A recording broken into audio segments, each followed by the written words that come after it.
Hello. Hey everyone, welcome. I really must stop doing that silly introduction. Hello everyone, welcome. It is Sunday. It's Warhammer Sunday. It's time for me to crack on with some Warhammers and hang out with you guys in the live chat for the next 3 hours.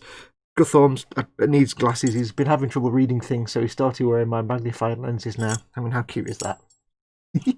Yeah, it's so he can read your chat diligently. Well, but you can't quite stand up while he's doing it. Can you go on? Can you go on that side? Can you go there? Can people see the comedy if you... No, never mind. The joke's died now. It's too late. Can't go back. Just sit in there for a minute. You stay there, Guthorm. Yes, welcome everybody. When you have to explain the joke, it kind of kills it. Welcome one and all to Warhammer Sunday. That time of the week when I sit and do some Warhammer work and you guys hang out and chat for 3 hours with your mates and have a good time. Doesn't matter what I'm doing, and what I talk about is kind of irrelevant anyway, and usually is. It's just a chance for you guys to hang out and chat and have a jolly good time. Now, very quickly before we get going, as always, allow me to please thank the people that make all my content possible. Just adjust my microphone. First and foremost, of course, my beautiful Patreon supporters at patreon.com/modelmakingguru and my YouTube channel members who became a member by pressing the join button that's underneath all of my video content. They all support this channel directly. They make this channel possible. They give their hard-earned cash to help me keep this channel going and keep me in content. So massive thank you to them. Their little sacrifice to me, their very kind generosity means that I can keep doing this for a living and keep bringing you content. So welcome and thank you very much to all those people. And of course to my corporate supporters, emodels.co.uk and goblingaming.co.uk, your one-stop shops for all your model making needs and tabletop gaming needs. Links in the description below the video. Make sure to use those links because it tells them I sent you and I get some affiliate commission from that. Doesn't cost you a penny, but I earn from that. So do go and use those links. Yes, so welcome. As always, this is one of my typical streams, so the focus is for you guys having a fun time in chat. Like I say, it doesn't really matter what I'm doing. You can see an archive of the chat here, but that's not the fully live one. If you want to join in the live chat, you need to be watching this on the YouTube page. So if you're watching this embedded in Facebook or Twitter or Patreon, just click on the YouTube icon that's down here somewhere underneath the video player. That'll take you to the YouTube page where you can carry on watching and you can join in the live chat. And if you want to get my attention, as you can see, Guthorm's monitoring my chat for me. I will have these lenses on and I can't really read this when I'm not looking directly at it. So you need to catch my attention. Put your comment in big fat capital letters. Or if you can't for some reason do capital letters, I don't know why I'd said that. That's kind of a dumb thing to... Why could you... Weird thing to say. If you don't want to do capital letters, you can do a super chat, which is by using the button, the dollar... Hang on, coffee. I don't think there's been a time yet when I've actually got through the introduction without screwing it up somehow. Yes, and if you want to do a super chat instead of just putting capital letters, you can do. It's the dollar symbol button underneath the chat window. Press on that, and you can both get your comment in a big coloured box that I can't miss, and also you're helping.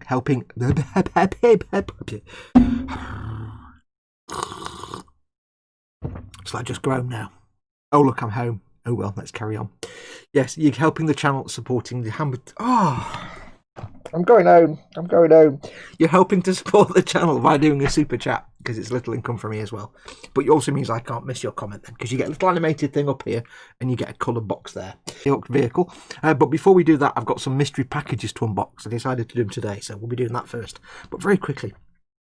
We have Pascal Leverse is, of course, the first person in chat. He was in chat 3.5 weeks ago, and he's been there ever since. He's got a little tent and everything. Welcome, Pascal. Nim Cinderin and the Raging Model, are both of them have come along from Colin and Dave's stream that just finished at 2:30. Hey, Colin. Hey, Dave. Model Making Mayhem is in. Science Times with Science Mans. Yes. Don't forget I have a degree in Applied Shapes. I can use my degree in Applied Shapes sometimes for this stream. Model Making Mayhem is booping Nim Cinderin, but I don't know why. Nim Cinderin rubs nose and says, "Hey now!" Quano Man is in. Welcome, Quano Man. Nim is in, of course. Welcome, Nim. We have... Who else has come in? We have other people have come in. Chris at Gross Models has popped in. I assume you're not at work today, Chris, so welcome, welcome. Welcome, Chris. Is one of your mods, by the way. Your mods, there might be a few of them in later on, a few more of them. Your mods will look after you. They'll keep you safe in chat and lovely and fluffy. But if you cross them, they will break you in half and launch you into the sun. So don't cross them. But they'll keep you safe and protected in the chat. Model Making Mayhem, David Sanderson. Welcome, David. Edward Leonard and Common Road Junction, both in. Edward just popped in at the end of Colin's stream and has just joined ours now. So welcome to you too. Are we going to see some knobs today?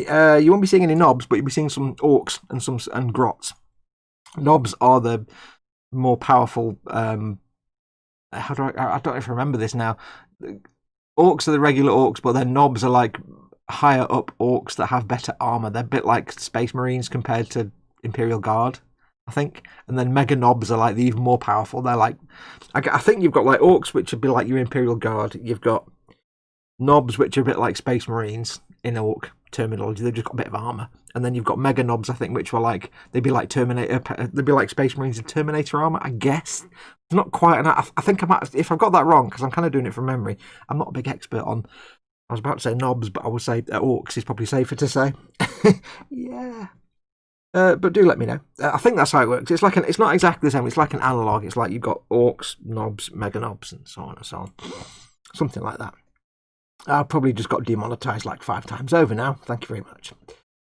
Jamie Bone is in. Hey, welcome, Jamie. Jamie's back out of hospital now. Yay! After something he said he was in. He said, "Oh, yeah, I've not been in for much. Just heart surgery." That's like 'tis just a flesh wound. So I hope you're resting nicely, Jamie. I can see I'm going to have trouble talking today. So yeah, good luck for the next 2.5 hours. Jamie says yes, he's resting because he's got a month of work and there's a month of lockdown, so many models will be built. Absolutely. William Rayborn is in and says hello, a little FYI, hurricanes suck. Yes, they do, and please stay safe if you're in the middle of hurricane, whichever the hell one it is now. I've lost track of which. I think we've been through the entire alphabet this year with hurricanes and storms. Muse, Scale Model Muse is in. Welcome, Muse.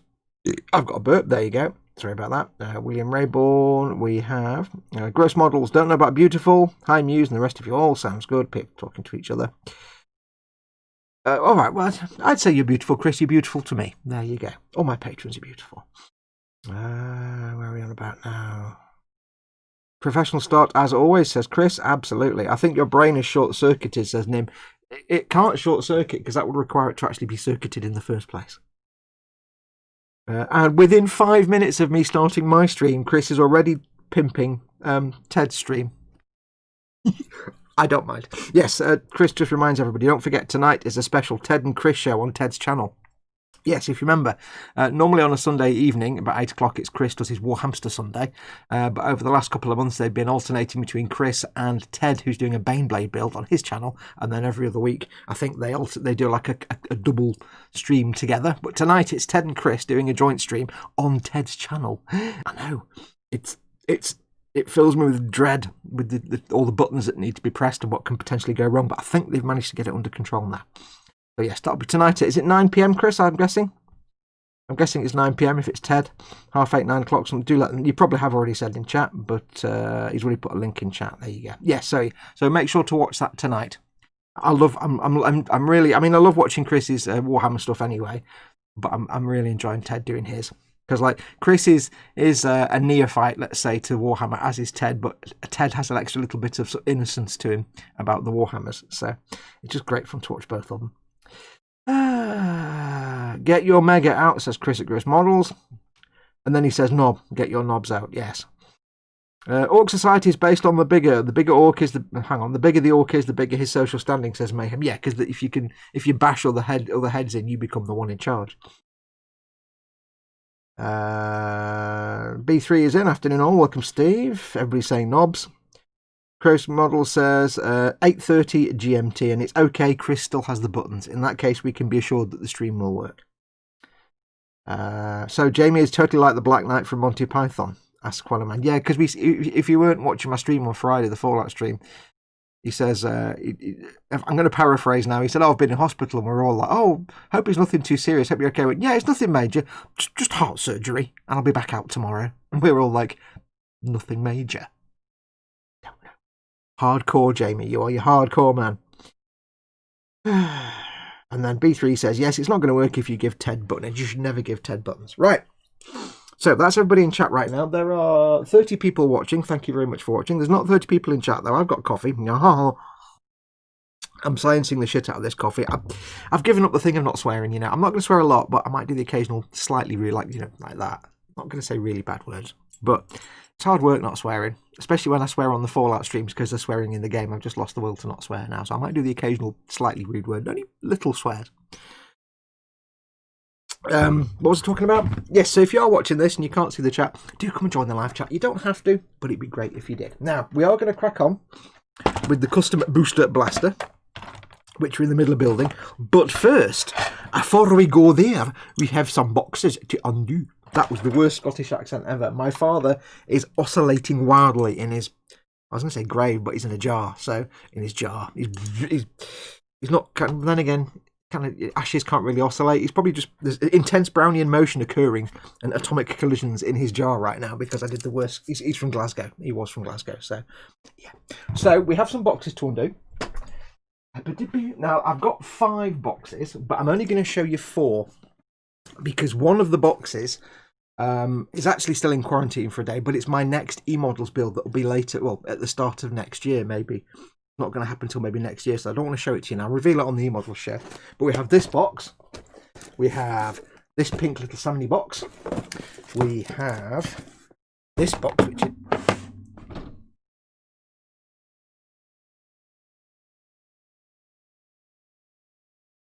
This box, which is heavy. And this box. Now, I know what these 3 are, but you don't. But I also have this box, which has been sent to me by a viewer, Dean Minchin. And I don't know what's in here. It's a gift. And he says it's something different to challenge me with. So I'm kind of a little bit scared. So we'll open this one last and see what that is. But I'll go through the boxes. I know what they are first. So I'm going to put these down to one side. Let me just move something over here. Put that there. I'm facing the wrong way, so you probably can't hear me. Boxes. Ahoy. There we go. Right. So we'll go from the smallest upwards. So... let's do the first one. Are we ready for some mystery package times? Yes. Ryan Dunbar, 2:15 AM in Australia. Good morning, good evening all. Good morning, Ryan. G'day, bro. Welcome, mate. I won't do an Australian accent again. I will. I will. I can't do any accent. I can't actually do any accents, but I refuse to not do them. Wait, Fox and Colin doing a joint stream on Wednesday. Oh yeah, if you weren't watching Colin's streams just now, he said he might be doing a stream by himself on Wednesday. So I said if he wants me to dive in, I'll help him out. He might not be. It might be him and Dave. I don't know what the story is, but he said that Dave might not be free. So, and I'm like, we can't have Colin streaming by himself. So it might be me and Colin on Wednesday. I don't know yet. Paul Di Tommaso is in. Hey Paul, how you doing, buddy? Thank you very much for coming in. I need my opening knife, the knife of Poik. EC Idaho is in, and Frankie. Everybody comes in when I'm about to start doing something. Frankie Goes Tobbywood and EC Idaho have just both come in. Welcome to both of you.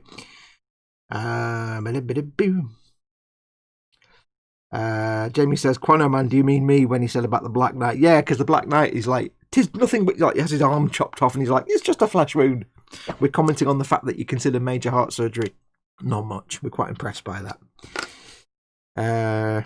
Anyway, yes, welcome, Ryan. Wayne Haywood, afternoon all. Welcome, Wayne. Welcome, welcome. We're just getting some unboxings out of the way first before we crack on with the buildy. So this one is something like these first few were things that I've actually ordered. The first two are going to be, well, this one is just I ordered it for me. Now you'll remember a while ago I purchased some things and I tried to make something. You never saw them, but I've told you about it. I tried to make some things and I had a very bad time. And I threw them, I didn't throw them out, but I put them back in the box in frustration, in the bag, and then said rude words and vowed to do what I've done here. And what I did was I tried to build, oh, hang on, ready? You have to lick them. Yes. Yes. Hang on. If you get a packing that's made out of cornstarch, if you lick them, you can stick them. If you lick them, I could make a worm. I could be here all day. Yeah, we've got 3 hours. I'm in no rush. You guys can't go anywhere. See how many of these I can stick together before they snap. Oh, I've got quite a few. We're going to be there all day. Also, I'm losing the sensation in my tongue. Right, let's put these in. Let's just leave these in the box. So, yes, I acquired something and then had such a bad time making them, I decided never to make them ever again. And what those things were... I don't know what that is. Shut up. What those things were... I got myself some Deathcore of Krieg. I did. But I had such a horrible time with them, with the arms specifically, that I said that in future I'm just going to either get someone to, I'm just going to buy them and get someone to make them for me, or I'll just buy them ready-made. So every now and then I keep a lookout on the eBays, because every now and then somebody on the eBays will have a selection of Deathcore of Krieg that they've built up and just either painted badly or never got round to painting, or in this case primed but not painted. So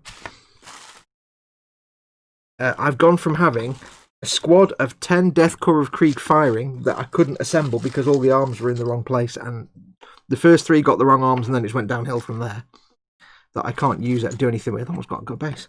I've gone from that to now having 20, I think. 1, 2, 3, 4, 5, 6, 7, 8, 9, 10, 11, 12, 13, 14, 15, 16, 17, 18, 19. I miscounted that. 1, 2, 3, 4, 5. 1, 2, 3, 4, 5. 1, 2, 3, 4, 5. 1, 2, 3, 4. Yes, 20. 20 dudes. One of whom's come off his base. I've now got 2 squads of Deathcore of Krieg infantry advancing. It's the same 2 squads twice. And I can't tell you, let's have a quick look at these, how happy I am. Because I really love Deathcore. I love the look of them. I know you can't. I'll zoom in a little bit for you. Zooming now. I know it's not much of a zoom. And you probably can't see because it's crappy webcam time. But basically, oh, that one's a bit... Ooh, that one's about to snap off. I need to glue that. Oh, yeah, it needs repairing. They have been in transit, so I expect a few snaps and breaks. These are resin. They're basically kind of... They're Imperial troops, but they look like World War I Germans wearing French greatcoats and British puttees, and they always have a gas mask. And I think they look fantastic. Because they're Forge World, they're resin. So they're really crisply detailed. And what I'm going to do very quickly is, just very, very quickly, while I'm here, I'm going to get the back of my head in shot, as you can see there, thank you. That's thick CA, I don't want thick CA, I want thin CA. Where's my thin super glue? Super glue? Where's my thin super glue? There it is. No, it isn't. Hang on. I can't find my thin super glue. Where is it? Where are you? There we are. This is where I glue myself to myself now. I'll just guarantee it. I'll do a quick little running repair on this one, chap. Yeah, so anyway, I've vowed that I will never try and build a Deathcore infantry again, because the problem is you get In a squad of 10, you get 10 bodies and 10 sets of arms, but they're not labelled. It doesn't say, you're not like got dude number 1 and arms 1, 2 and 3. It's just, here's 10 torsos, here's a pack of 5 arms, here's a pack of 5 arms. It's like, you don't know which arm goes with, and you get the sort of vague instructions. So it was a nightmare. And I kind of went off as best I could interpret from the instructions by just looking at the pictures. But in the end, I think I got one guy with 2 wrong arms, and it just went from there and got worse, basically. So I just put them back in the bag. Right, so where's the guy with the shonky sword? I've got the guy who's come off his base, which is there. So these have been primed. So pretty much, basically, I don't even need to strip these guys down because they've been primed, but they've been primed really nicely. I think just with Mechanicus Grey Spray, perhaps. So all I need to do is basically paint them. Kind of. I can just go straight ahead and paint them. So where's the guy with the wibbly wobblies? It's not him. It is the guy with the power sword. Is there. Just need to quickly repair that. Be a very quick repair. Just a little bit of glue. Some of these do have a bit of soft detail on them, but it's not so bad. I'm debating whether I should strip them or not. I might do, I don't know. I think I might not. I can't see any egregious mould lines or anything like that under the primer, so this one's got a bit of soft detail going on though. So first of all we need to glue this chap on his base. It's nice and simple. Don't need to get too technical with this. Now, I'm not sure what these little square bases are that they're on. I think this is some kind of third-party little basing thing. I don't mind. Doesn't really bother me. Makes the base a bit more interesting. There we go, plonk him down there. And then not stick it together. Yeah, because normally they don't come with the little square plinths underneath the feet. So I guess that's like a third-party thing he's purchased. I know it's a he because it's a bloke that sold them to me.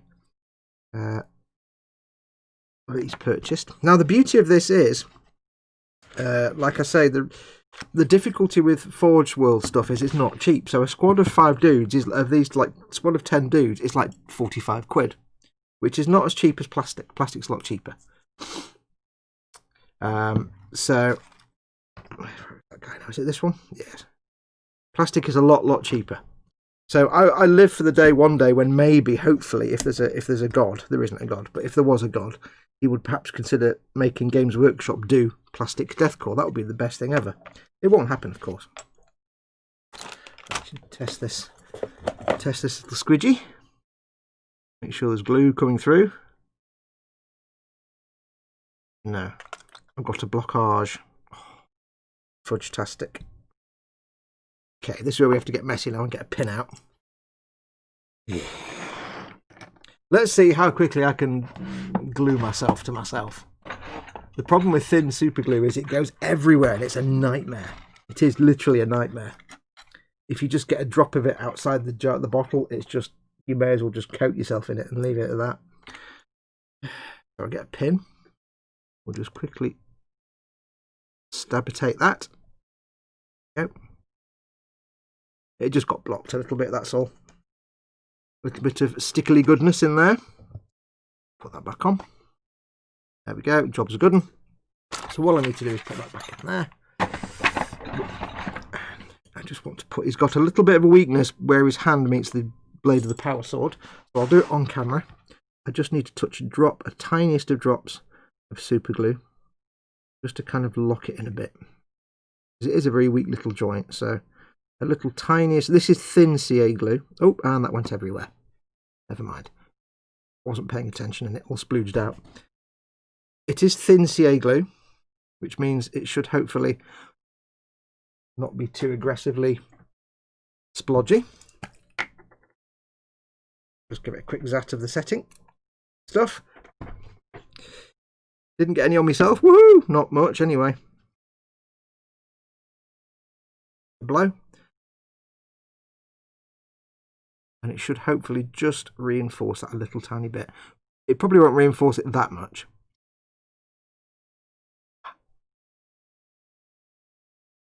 Actually, no, it has quite nicely. There you go. Perfect. So there you go. So yeah, that's that one. And him glued on his base. So I think that's all we need to worry about. Oh, I'm going to put a little bit of the thin CA just underneath his base. You know, like we do with Tamiya extra thin, just to get the capillary action going. Tiniest touch of it. Just on there. Just. So yeah, so these squads like cost 45 quid a pop for 10 dudes. And I thought to myself, well, I'm not going to spend 45 quid on another 10-man squad if when I try and build it, it's just going to be a clusterflock and I can't finish building it. So I'll just, my plan was either I will buy the squads, there you go, super glue, buy the squads and get someone to make them for me, because I'm clearly far too inept, or see what I can find on the eBays. And incredibly, the chap that was selling these at RRP, which I don't quite understand, but I'm eternally grateful for. He was selling these, he's basically assembled them, cleaned them up, assembled them, primed them, and he's selling them for the same price that you get them on Forge World.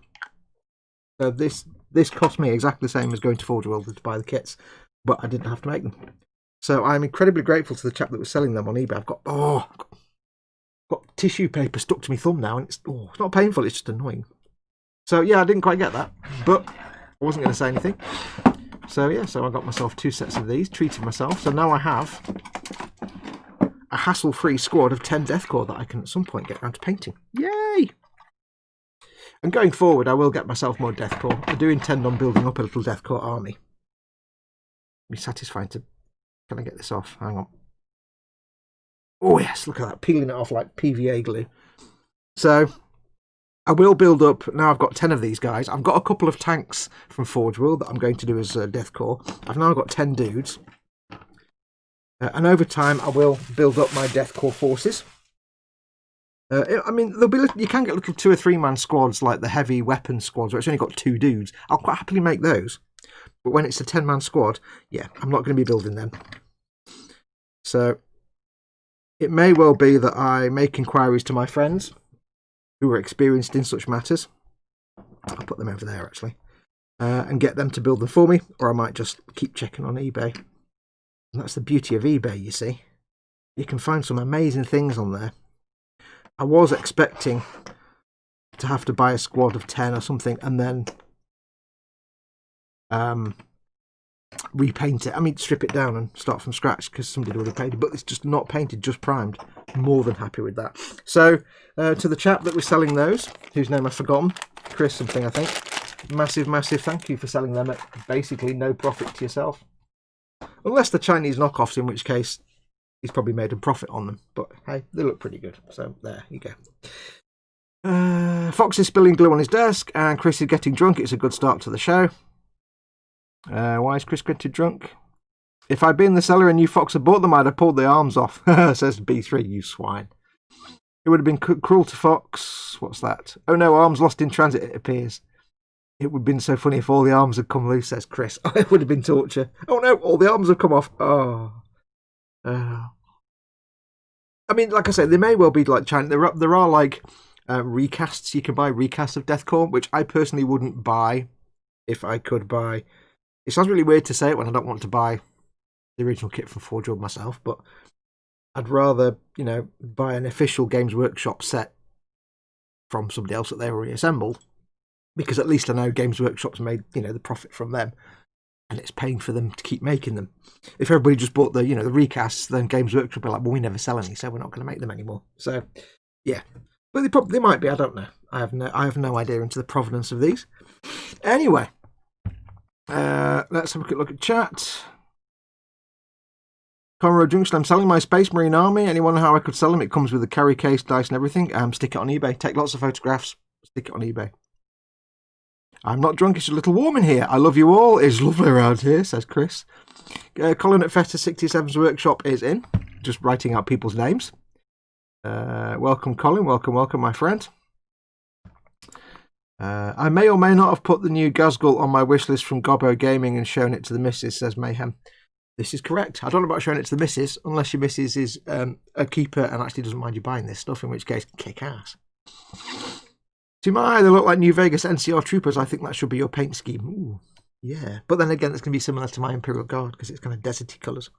But if you've never seen Deathcore, go and look them up. They're basically World War One, kind of World War One German-French helmet combined. German helmet shape with French bit on the top. French greatcoat, British puttees, all World War One, and a permanent gas mask. And yeah, and they often have lots of like German grey type colours, so I'm going to enjoy painting them. Very World War One looking, very not 40k at all, apart from the las rifles, which give it away. Now, next box. That's one box. The next box. This beautiful 1980s wedding dress, bridesmaid's dress salmon pink box. If ever you've been to a wedding in the 1980s, this is bridesmaid dress colour. Puffy sleeves, salmon pink colour. It's 1980s wedding hell, basically. If you're ever planning a wedding, don't make the bridesmaids wear horrible dresses because they will just hate you for the rest of the time. Don't ask me how I know. Now, this is another eBay purchase. Excuse me. This will be, I'm revealing this early. I wasn't going to do this, but I'm revealing it early. This will be the next Tabletop Trauma Centre whenever I get round to doing it. Obviously, in the moment, I'm doing the Lehman Russ, as you know. But when that's finished, I'll probably move on to something else. But at some point, I will do another Tabletop Trauma Centre. And what I do is, like when I was looking for the Deathcore guys, I go onto eBay and I look for something that's horribly painted or barely painted or just poorly done that I can then resurrect from the death of badly painted minis. Because minis are sad when they're not painted properly. They get sad and despair. So I try and rescue them. So I tend to browse every now and then. And every now and then I'll see something. And it might be that I'm not going to make this till like late next year. But I needed to buy it because it was there. And because of the price. And because of the condition of it. Yeah. Now, there's a lot of things that I'll see on there that I'll look at and think, I could do that. But it's either far too expensive. Or it's, it's not worth it. Or there's not a lot of potential. So like individual single figures, I've not got a setup for filming individual figures, not really, not very good. So I'd rather go for bigger things. And some things are just like too close to the release price, the retail price. There's no point me buying a kit for 45 quid that actually costs 50 quid in the shop, because then when I sell it, after I've painted it, I'm not going to make that much profit. So, but occasionally you'll come across somebody who's made something and he's selling it for a dirt cheap price, and there's a potential to it. So, this is, if I can find out where this tape goes. God damn it.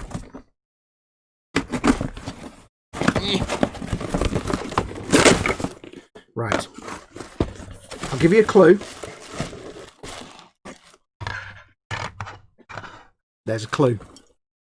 I think that you realise that means it's a flyer. Now, I've not seen this yet in person. It was lot number 568. Means nothing. We have an invoice. It's actually come from a gaming store, but it's pre-owned, pre-painted. This box is getting on my nerves now. It's smaller than I thought it would be.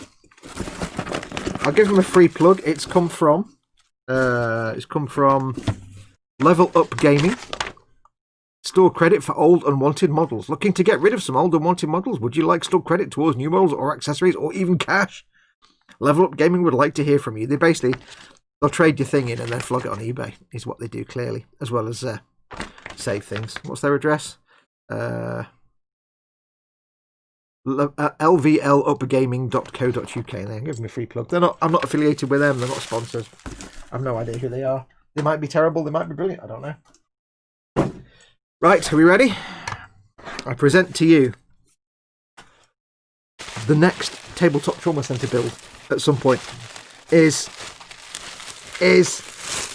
off camera, is darker than it was on the photograph, is oh hello, slight breakage. It will be a Wasbomb Dakar jet with some slight snappage that will need repairage. Oh, that's alright, it's just come out. I can fix that, no problem. A Wasbomb Dakar jet, which has been assembled in the most boring and glued together. Hang on, let me get my magnifiers on. Has this been done with super glue? That might be fixable. Should be fixable. I hope that's fixable. Please God be fixable. That'll be fixable. Yeah, so we have a Wasbomb Dakar jet Orc thing. Now the problem with this, can you tell what the problem with this is? I think even the most inexperienced amongst you will see what the problem here is. Has it got what's in there? Okay, right. First of all, it's simply been sprayed with a rattle can of paint. Psst, there you go, done. Whatever colour that was. Now, in the photographs, it looked like it'd been sprayed with Avalanche Sunset, but it clearly hasn't. So it's been assembled and then sprayed one colour, and that's it. So that gives me kind of carte blanche to paint it how I want. But can you see the problem with this? Let's have a look at chat. As everybody said, yes, David Sanderson and Model Making Mayhem both say exactly the problem. Whatever dumb schmuck made this, I shouldn't really say that, painted the goddamn canopy. Seriously? Well, that's not such a big problem because, of course, I'm going to strip it back. So I probably can get the paint off the canopy. The problem is they've glued the canopy on.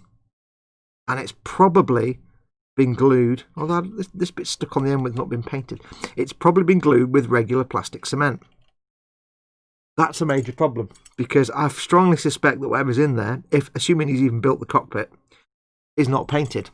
So I can't leave the cockpit unpainted. I can't leave it clear plastic because you'll see an unpainted canopy.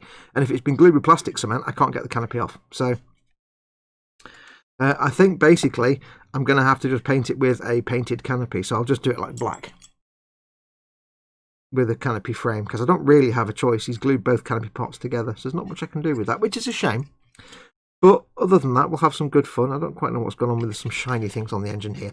But yes, this will be the next tabletop trauma center. We're going to take this. I've not seen it before, so there are some... Oh, that bit wasn't clearly glued on very well at all. Wow, this may actually just come apart and be reassemblable. This would be quite cool. That bit's just not even stuck on, it's just plonked in there.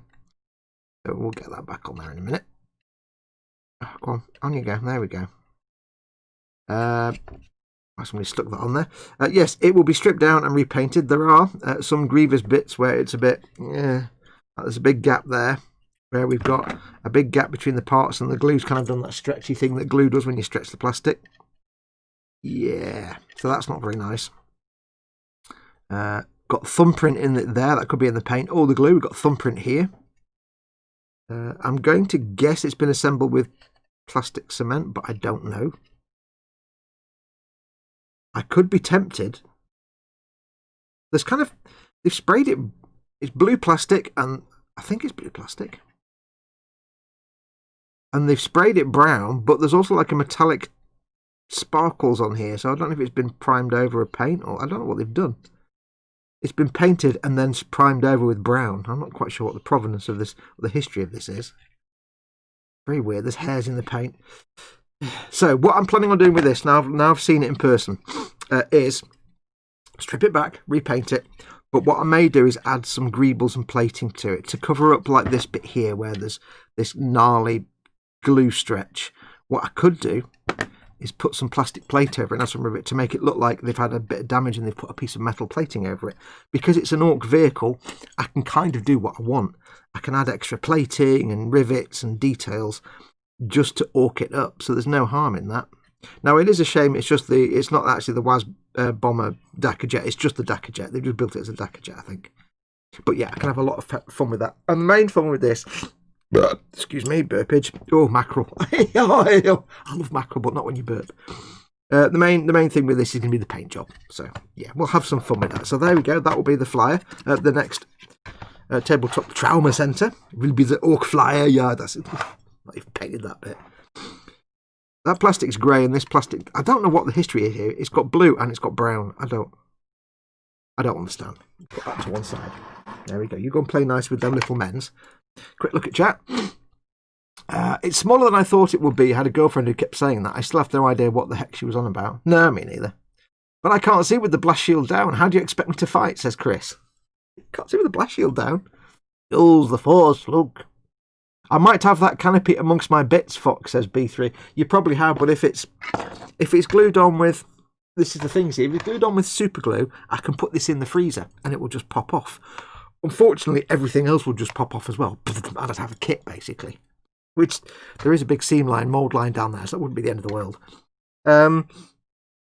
But if it's glued with plastic cement, there's no way I can get it off. There's no way to get it off without just messing it up. And I wouldn't want to do that. So my current thinking is that I'll just paint it like a filming miniature, like a Star Trek filming miniature. If you look at things like some of the Star Trek shuttlecraft and stuff from the TV series, their windows are just black. And sometimes filming miniatures just have black canopies. So what I may do is just paint it black with but paint the frame to be the colour, but the glass parts will just be black because I can't paint what's inside. So we'll see. I'm not going to try the kind of shiny reflections of the horizon thing that you sometimes see on painted canopies because it never really works for me, and I don't think I could paint it very well anyway. It always looks a bit crappy, and I've never understood. There are people that actually paint the canopies deliberately, and why would you just not have a clear canopy? Never understood that. But this is just blopped it with a can, so there you go. Anyway, that's that one. So that's going to be the next thingy. I might have that canopy. You could use extra thin to loosen and maybe repair with sanding or putty. Extra thin won't actually resolve two pieces that have been welded together. If they've been glued with polystyrene cement, two pieces of plastic, then it's just one piece of plastic. If you take two bits of plastic and use CA glue, extra thin or anything like that, it's now one piece of plastic. You're never going to separate it. So it's not the end of the world. It's just going to be a fun project. Funny thing is, I've just painted that model, says Ghost. Almost like a CA on the bomb joint. Yes, it would give me some hope. I could be tempted just to put it in the freezer and see what happens. But I do suspect I would come back with just a pile of bits, which wouldn't be the end of the world, but the plan was not really to rebuild the whole thing from scratch. David Sanderson, Fox, can you recommend a good set of magnifying glasses with LED lights that you can still wear own glasses with, says David Sanderson. Yes, go to my Amazon store. Link in the description below the video. The UK Amazon store, my Amazon store. As I have to say this, as an Amazon associate, I earn from qualifying purchases. I do include in there a few. There's at least some of these which don't have an LED light, but these clip onto glasses like that. I've also got a couple of headsets, one with an LED light. I would strongly suggest you don't buy one with an LED light, but rather have proper lighting to work with. The reason I suggest don't have one with LED light is because it puts loads of extra weight on the front of it and it gets very uncomfortable very quickly. I find I used to wear my visor around my head. It's just over to the side. I can't get it for you, but I found that used to give me headaches. Since I found these, thanks to Colin and Dave, Festa 67 Workshop, and Dave's model work. Dave, what's Dave's channel called? Colin, Model Maker Dave's Workshop, I think. Yes, I think. They were wearing these, and these, like I say, just go on your glasses like that, and that weighs nothing, and you just flip them up out the way. I will never wear my visor again. See, my visor doesn't have a light on it, but after about an hour or two with it round your head, it gets uncomfortable. I get headaches. You might be fine, but I really strongly would recommend one without a light, because I find when you've got that light there and you're working, it's too bright. You get eye strain really fast because you're looking at something that's under a massive spotlight, and it just puts all this weight on your forehead, which you'll just get headaches. On your forehead and temples, you've got the weight of the light and the batteries and everything else. I don't recommend it. They're overpriced. Little torches, just have lights like I've got lights around here. Just a good light will be fine to work with. You know, if you're not filming, you don't need loads of expensive lights like I've got. You just need a good light source so you can see what you're doing, and get yourself some magnifier clip-ons or a sort of simple visor. If you go to my store, I think they're under essential tools and accessories or something like that. There's a section in my store, but the link is in the description below this video. The UK, I think we've got similar ones. These Carson flipovers I've got in the US and the Canadian store as well. I love these since I've had these the last couple of weeks. And also when I'm filming, it's not coming into shot every 5 minutes. Yeah. Got desk LED daylight lamp, says David Sanderson. In that case, don't waste your money on a magnifying visor with a lamp. There's no point. You're paying extra money for a lamp that'll give you headaches way too much and you'll never use it. So just get yourself either a simple visor for like 10 quid that's in my store, or some of these clip-ons if you wear glasses. Yes, I'm looking at them now, Fox. Good girl. Right. I've still got some on the sprue, Fox. You're welcome to them, dude, says Steve. I'll take anything you got. I can't take bits off you. You need bits to live. If you don't have bits, you cease to exist. I know Cy Reynolds is going to be sending me some Orky bits because I bought some Orky stuff off him. Don't forget, of course, our very good friend Cy Reynolds, also known as Kevin, is flogging some of his He's going through a tough time right now and he's having to flog off some of his stash. There is a post in the Boom Hut, the Model Maker's Boom Hut, which is, I'll put it in the chat now. I think that worked. Yes, he did put a post in the Boom Hut listing some of his stuff for sale. So if you haven't had a chance to see it, do go and have a look.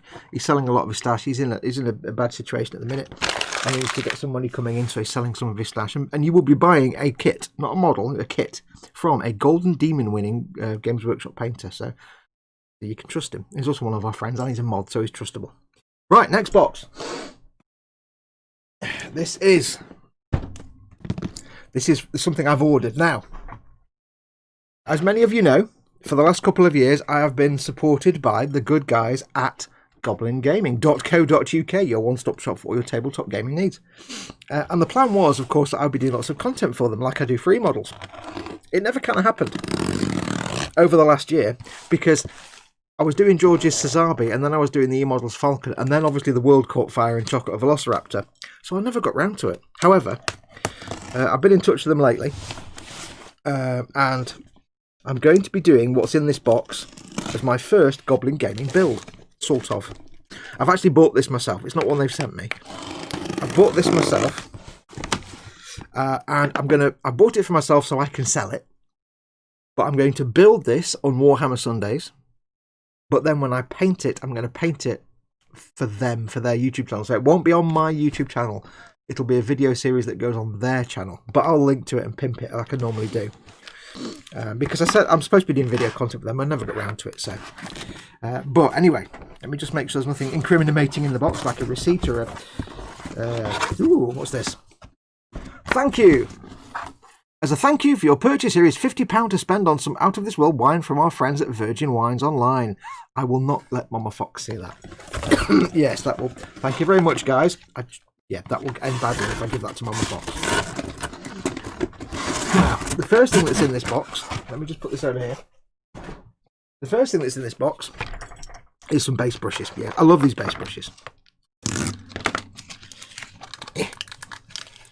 For getting a nice smooth flat coat of paint, they've got no plastic tubes on them, but I don't mind. For getting a nice smooth coat of paint over something that's not too big, but like, say I was painting panels on here, it'd be great. So I do love those brushes. I need to find some plastic tubes for them, for the ends, because I don't like them being exposed. I shall find some of those later, but thank you guys. Now, the next thing that's in this box, you'll love this. You really will love this. You might find it a bit familiar. Let me just take the plastic sheet off because you won't see it. Now, yes. What I've got from the guys at Goblin Gaming... yeah, I know. Yeah, it's the same thing. It's that thing again. It's another. I love it. I love these kits where you get like 4 different varieties out of the same kit. It's the Wasbomb Blaster Jet. Basically, it's what that is. That's one of the variants you can make from this kit. I ordered this, and I thought to myself, this is one I can paint on my channel. So I'll be painting this as Tabletop Trauma Center. Because the reason I got this is I knew that I wouldn't be painting this on my channel. The videos are going to go to the Goblin Gaming channel. I'll be building this as a Warhammer Sunday build. So that way I get some content, they get some content, and I get to sell it. So, yeah. So I get to... Which is also be funny if I put this in the freezer and it all fell apart. I'd have to build it twice. So, yes, we'll be doing this on the Warhammer Sunday build and I'll paint it separately. But for this, I won't be building the boring version. I'll be building the either the one with the double cockpit, or I like the idea of the one with the bubble canopy there, the grot gunner in the bubble canopy. I quite like the look of that. Or I might just mix and match because I like them tails with the tail gunner. See, I do like that with all the extra bits and the tail gunner and the bubble gunner and the pilot and the. I love the fact the pilot's got like goggles and a sheepskin collar and stuff. So yeah. So anyway, that's another one of them. So I'll just get the box open quickly, have a look. Now when I get round to doing this, I might build this when I finish doing this current thing we're building at the minute. I don't know yet, but I don't know when I get round to filming it. That's what the canopy's supposed to look like, not painted, you spoons. Okay, quite a lot of stuff in there. Ooh, there's quite a lot of stuff in there. Awesome. Awesome. Lots of lovely bits. I'm quite looking forward to that. I am starting to have a thing for orcs. Just I've not built a lot of orcs. I mean, this is the thing I'm building right now. The Kustom Boosta-Blasta is the third orc vehicle I've built, and I have to tell you, I'm having a great time building it. But at the same time, actually, this looks quite complicated for a Games Workshop kit. You can build. What can you build? You can build a WAS-bomb blaster jet, a Dakka jet, a blitzer bomber, or a burner bomber. Now, I have to explain the WAS-bomb. If you're not British, you won't know what WAS means. And I'm guessing this is what they mean. But WAS, it's kind of a northern term as well. It's kind of a Manchester term. If I say to you, have you got the spanner? Yes, we'll just WAS it over here then. It means, WAS means to go or throw or pass or move fast. Like, I'm just going to WAS down to the shops. It just means to move fast. So to call it a WAS-bomb, I think I like that. And as I've been building the orc vehicles that I'm doing, I've done a couple of them, I'm liking the sense of humour in these that is lacking in all the other bits of 40k that I've found so far. Everything in 40k is taken really seriously, apart from the orcs, which is just stupid. It's silly. It's hooligan humour. It's just fantastic. So I'm really appreciating the sense of humour in these. And it's making me think I might want to do lots of orc stuff. Unfortunately, the range is quite limited. They do need a refresh, really. But yeah, so I'm going to have lots of fun with this. And I'm going to have fun painting it because they are made of scrap and things they find on the battlefield, of course. It means that I can go to town with the weathering. I can do lots of different colour panels. They can be really rusty and streaky and knackered and battered. So I'm going to have a lot of fun with these. So yes, this will be a Warhammer Sunday build, but it won't be on my channel as a paint series. That'll be on Goblin Gaming's channel in the new year, probably at some point. This, I won't need to build it, but I'll paint it on my channel as the Tabletop Trauma Centre build paint job. So there you go. That's the other box. Is the WAS-bomb blaster jet. I love that WAS-bomb. WAS, you get my appreciation, Games Workshop, for northern humour. Nottingham's not really north, so I appreciate it. Right, and then one last box is, of course, the box we have from Dean Minchin. Let's have a look and see. 148th World War One aircraft rigging, what size? Asks David Sanderson. I would say, I don't know what size, but just anything like easy line, which is, I'll write it out for you. Simply EZ line. Like that, or you might see it EZ line. I think I've got some in my store. I don't know. That is rubberized rigging. It comes in various different diameters. Fine might be about the right size. I used it as the steel antenna cabling on my U-boat, but it's designed for it's actually designed for railroaders who use it to make telegraph pole wire. But it's kind of perfectly scaled for most stuff, for rigging, for antenna cables and things like that. If you can't find that, then you can get the Ammo by MiG rigging cable, which is basically the same stuff. It's rubberized thread. Don't use thread. Don't ever use thread. Thread goes all fluffy and horrible. It's garbage. Use Easy Line. It's rubber and it stretches like 700, something like 700% its own distance. It stretches, and all you do is you take a tiny bit of super glue and you attach it like that. You don't have to tie it around or anything. It attaches with super glue. So Easy Line.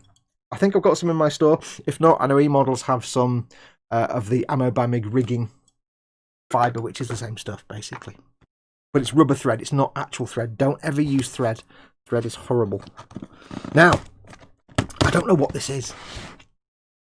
So many greebles, drool, says Steve. If you're lucky, Steve, I might, if I get lots of greebles left, I might send you some. But I can't send anything at the minute. I can't go to the post office, can I? So it might be like in a year's time. Muse has got to go. Vampy's on the phone, but I'm sure she'll be back in a sec. Paul Lines is in. Hi, everyone. Looking at them now. That's that. Oh, they are too heavy. Fox is right, says Edwin Leonard. Yeah, don't go for visors with lights. You're gonna get pissed off with the lights after about 20 minutes because it's right in front of your face and it's too bright and they're too heavy and you'll just get headaches. WAS is also slang for going for a wee, says Mayhem. Yep, just going for a quick WAS. WAS means going to the loo in South Wales. It does here actually as well, but you know, we tend to use it more for like move fast. As in, mine's a pint and a bowl, Dave, just going for the WAS. You kind of have to say it in a Manchester accent. I want them to make a WAS bomb with a massive hosepipe what fires out apple juice. Ooh. David Sanderson, you Hannah Moig, and then MIG rigging.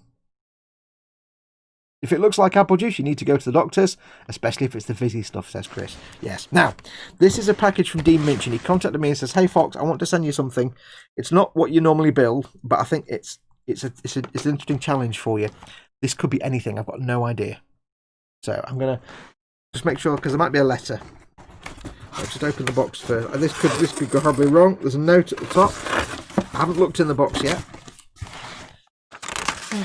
Let's have a look. Hi, Fox.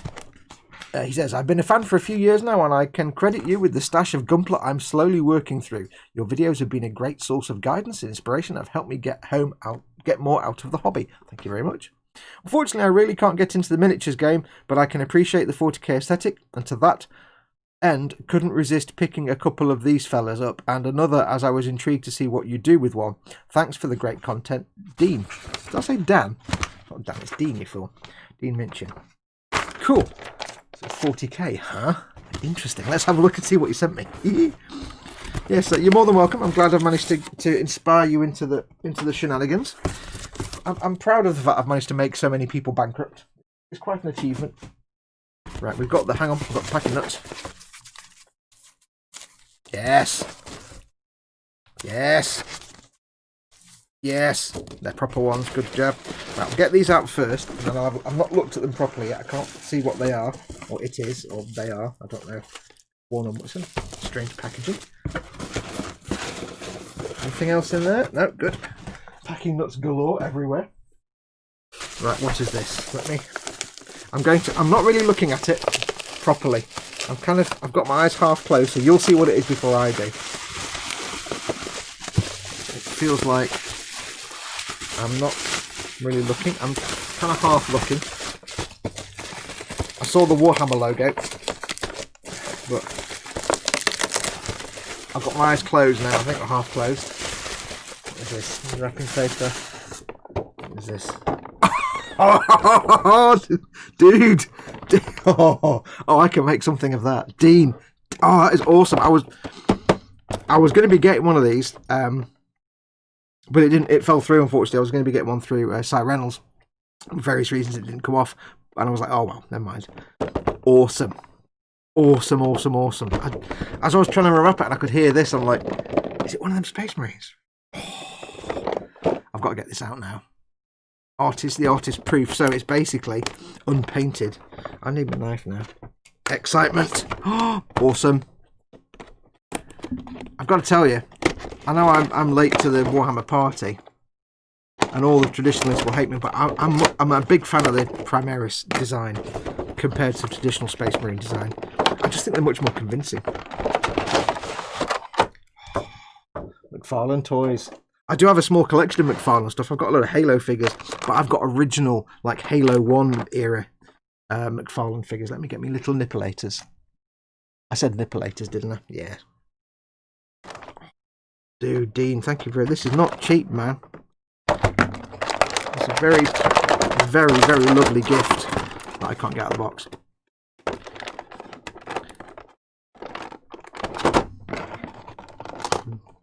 This is not cheapness, my friend, but I will definitely have a good time with this. Snappity. Come on. Snip, snip. Wow, these are rubbish. There you go. Mr. Hobbies, Mr. Tools, Mr. Nippers work fine. Mr. Citadel rubbish, I don't know. Dude. This is incredible. It's a very, very lovely gift. I'll get that in a minute. My nemesis blister packaging. It's really heavy. It's really noisy and crinkly. Hang on, I need to get tweezers and things. I'm running out of space. I may press some buttons on my button pressing thing. Wow, I was not expecting this, Dean. When you said it was like something a bit different, I'm thinking, I don't know what I was thinking. I thought it was like I thought you might send me some like weird D&D thing or something, or I didn't know. But this is amazing.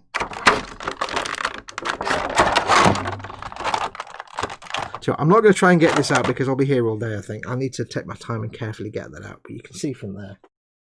That is really heavy. Yeah, I do have some of the original early 2000s Halo 1 figures. And I have some of the late 2000s Halo 3 figures. I've got a brute like that big. And I've got a Halo 1 Master Chief and a Halo 2 Master Chief. Or is it Halo 3? Halo 2 Master Chief. And I need to find them because I was actually considering getting them out and painting them. Obviously, they were pre-painted. But that, oh yeah, we are going to paint that. Somebody said, Gross Model says a Hello Kitty variant. I do have the decals. Oh, Hello Kitty space. Oh. Raging Modeler says Angry Marine. That would be doable, but for the fact that I've already done Angry Marine. Look, it's got a read word. I know. I've got a read word. I've already done my Angry. I know it's a Funko Pop. But I've already painted an Angry Marine, and I actually have one of these still to go yet. Another rude word on there. Look, and there's a rude word on there. I've still got one of these unpainted, so I have done an Angry Marine. Put him over there. Hello Kitty Marine. I might do. It might be an option, although my Hello Kitty decals are quite small. I'm not really into 40k either, but I really want one just to see what I could do with it. It says Nim. All they need to make the orcs a lot bigger and meaner, and you have a winner. The Emperor protects, says Kildar. Welcome, Kildar.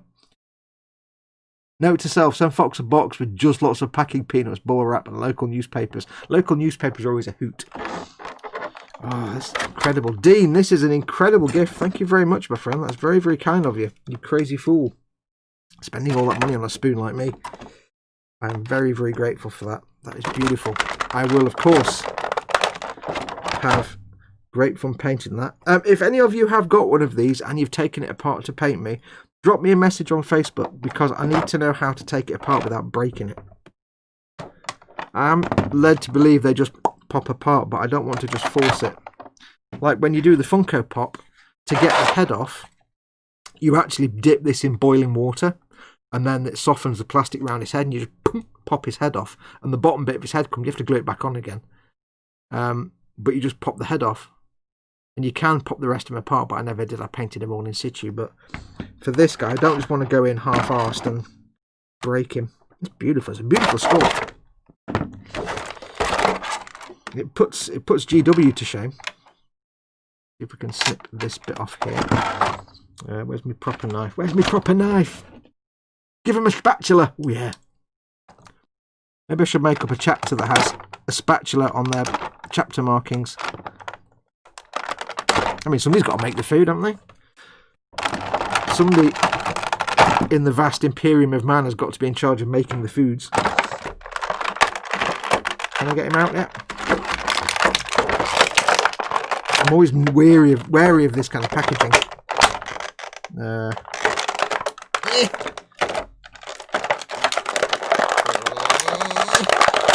Always like giving birth, I would imagine. I can't see. Sorry about this. All the noise in the world. It's hurting my ears, so I imagine it's hurting yours as well. Chef Marines, says Raging Modeler. Dean, what you like? Dean. Dude. I've got packing material all over the room now. It's right, mighty heavy, that is. Oh, it's mint, that is. I need to come up with a decent pose for him. Oh, it's got ratchet. Oh, yeah. No, we like that. It's got ratchety knees. I mean, I've got ratchety knees, but that's because I'm an old man. I will need to take some time to learn the posing options for this dude, I think. There's all kinds of... I always like to take a little while to learn all the different joints and things. Look at that, the Lucius... Is it a Lucius pattern? No, it's the call pattern, isn't it? Belisarius call. Call pattern bolter. Gorgeous. I won't put it on there yet because I'm sure it's going to be really tricky to get that on and off the hand. Got the bendy hands, cool. I won't do it now, I'll do it off camera. I don't want to damage anything by trying to get things done. So that goes on there. Oh, nice tight fit, so I won't put that in. That is beautiful. Dean, You are very, very kind, sir, my friend. You are very, very kind and slightly crazy. I will definitely do you proud on this. I'll do a very good paint job on this. I don't know what chapter yet, but I shall have a think and come up with something awesome. I'll learn all the joints to come up with a good pose. He's got to be in a slight sort of walking pose, hasn't he? But you've got to take some time to figure out how to have him. I'll figure it out. I'll figure it out. Yes, Dean, thank you massively, massively for that. That is incredible. Like I say, I was going to be getting one of these, but that unfortunately various things happened and circumstances meant it didn't happen in the end, I don't think. Unless that is still happening, in which case I'll have two, but even better. But yeah, that is awesome. Because now I get to paint one of these. A massive, massive thank you, my friend. That is really, really very, very kind of you, and I cannot thank you enough. I shall put him somewhere in my cabinet safe for the moment until I get around to painting him. I'll put that in there anyway. Oh, that should come off again. It certainly gives you an idea for the size of how big Space Marines actually would be. Because if this was a regular, like a traditional Space Marine design, it'd be a lot more squat and stubby and unrealistic. I like the fact that Primaris are more realistic. That is beautiful. Dean, I cannot thank you enough. Let me just see if I can get the bolter in his... No, I'll leave it off for now. I don't want to force it. Right, I shall put that to one side. I'm running out of sides to put things to one side of. I'll put that there. I've got the base. It's got a little stand with it as well. Let me get the stand out. Where's my knife again? I'm not sure how this comes out, to be honest. I think you just peel it back. There we go. There we go. It's like a little plate that goes under his foot. It's quite cool. I like that. Right, there we go. There's a lot of cardboard for the recycling. Thank you, everyone that sent me stuff. Well, I say thank you to everyone. I bought all of it. Yes, I don't think we'll let Mama Fox see that. We don't need to be getting Mama Fox £50 worth of wine free. Puts that in the bin quickly. Don't say anything. Don't tell Mama Fox. Shh. She's not allowed wine. Right. So, there we go. Have a quick look at chat and a swig of coffee. Dean, thank you very much for that. I really, really appreciate it. It's very, very kind of you, my friend. I will do you proud, I hope. On that one, we'll come up with a good colour scheme for him. Reggie Modeler says, Angry Marine figure. My friends want me to make a D&D campaign, so I'm just going to fill it with my old D&D characters. I wonder if they will notice. Says Ghost Lyle. No, they'll be fine. Model Maker Mayhem says, McFarlane Big Marine. How did you know before I opened it? B3 B3 says, when I was unpackaging that Marine then, I'll cry if it's another Orc bomber. Yeah, I would have been like, oh. Note to self, send Fox a bot. Oh, we've done that one. You can work out your Xeon paint scheme on this guy, says Dan Kramer. I actually did. I did my Imperial Knight and a squad of Space Marines in the Xeon colours. I sold them to George. George has got them now. So I do know roughly what the Xeon paint scheme for Space Marines would be. I've forgotten, but I know roughly what it was. I kind of painted them on the fly. But I think when I do, I think I might get into Space Wolves. I'm not sure if my whole Xeon army thing will survive, because I kind of thought it was a great idea, but I've got so sidetracked doing other stuff, it's kind of faded away at the moment. So I'm not sure yet. We might go back to that. The 703rd Kitchen Brigade says, Rabbit, hey Retro Rabbit, if you make him like a cook. The Imperial Spatula Probe Force. I won't get it out, it takes all day, says Chris, and then gets it out. Yeah, exactly. I got excited. The Raging Modeler, Model Maker Mem says, headed by the Swedish chef. So I'll have to give him a moustache, wouldn't I? I'll have to give him a funky moustache. Cuisine Marines. He says, Finn the dude. I like that, Cuisine Marines. Bolt Rifle says, killed it. Yes, I know it's a bot, but I think it's a Lucius. I thought I called it a Lucius pattern, but that's a kind of take. It's a call pattern stalker rifle. Is that one? Because it's got the scope on it. A little bit. I thought the rifle was bent, but it's the scope that's bent. I need to warm that in some boiling water, I think. And just, I'll do some research, because I think you can just reshape these a little bit just in hot water, because they're just like bendy plastic. And thankfully, it's not a solid barrel. Yes. So beautiful. It's even got a purity seal big enough that I can potentially put words on them. Well, at least little lines to represent prayers. You should paint it like a Gumpler just for shits and giggles, says B3. Paint it like big RX-78 too. Nah, we already did a Master Chief. Cool. Awesome. Well, thank you very much, Dean. That is really, really kind. I'm really, really happy with that. Thank you massively. Right, let's do some work, shall we, slackers? I'll just move on my Deathcore of Creed dudes. I'm really happy with them. Really happy with them Deathcore dudes. I will keep an eye out for more. I can't believe... I mean, I don't think I'll ever find someone selling them at base cost, built and primed again. Although if that guy... I might contact the seller of them and say, hey, if you ever do any more, just build them and spray them, and I'll buy them at cost price again.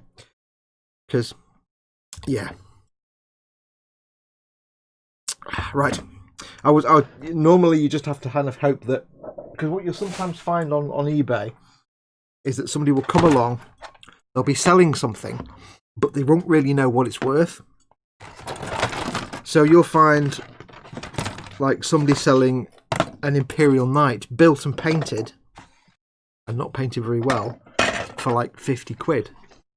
And when you think that an Imperial Knight is 80 to 90 quid as a kit, and basically it's very easy to paint even if it's fully assembled, so you can pick up it if you're not wanting to build something, you can pick up Warhammer stuff on eBay quite nicely. You'd have to strip it down and repaint it, but that's no biggie.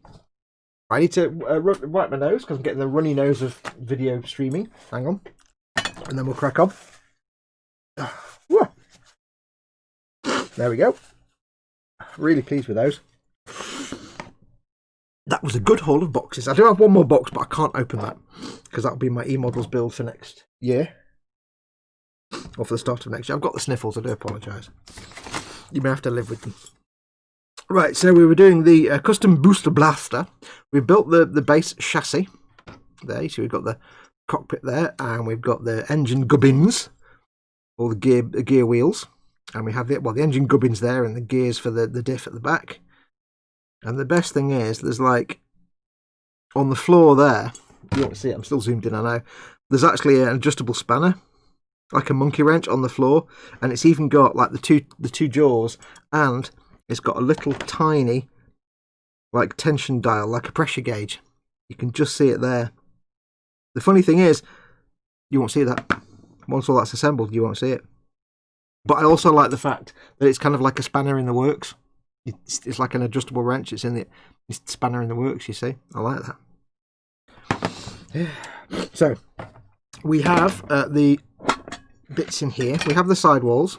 Now, I was saying last week that I'm going to leave some of this unassembled because I need to be able to paint it all.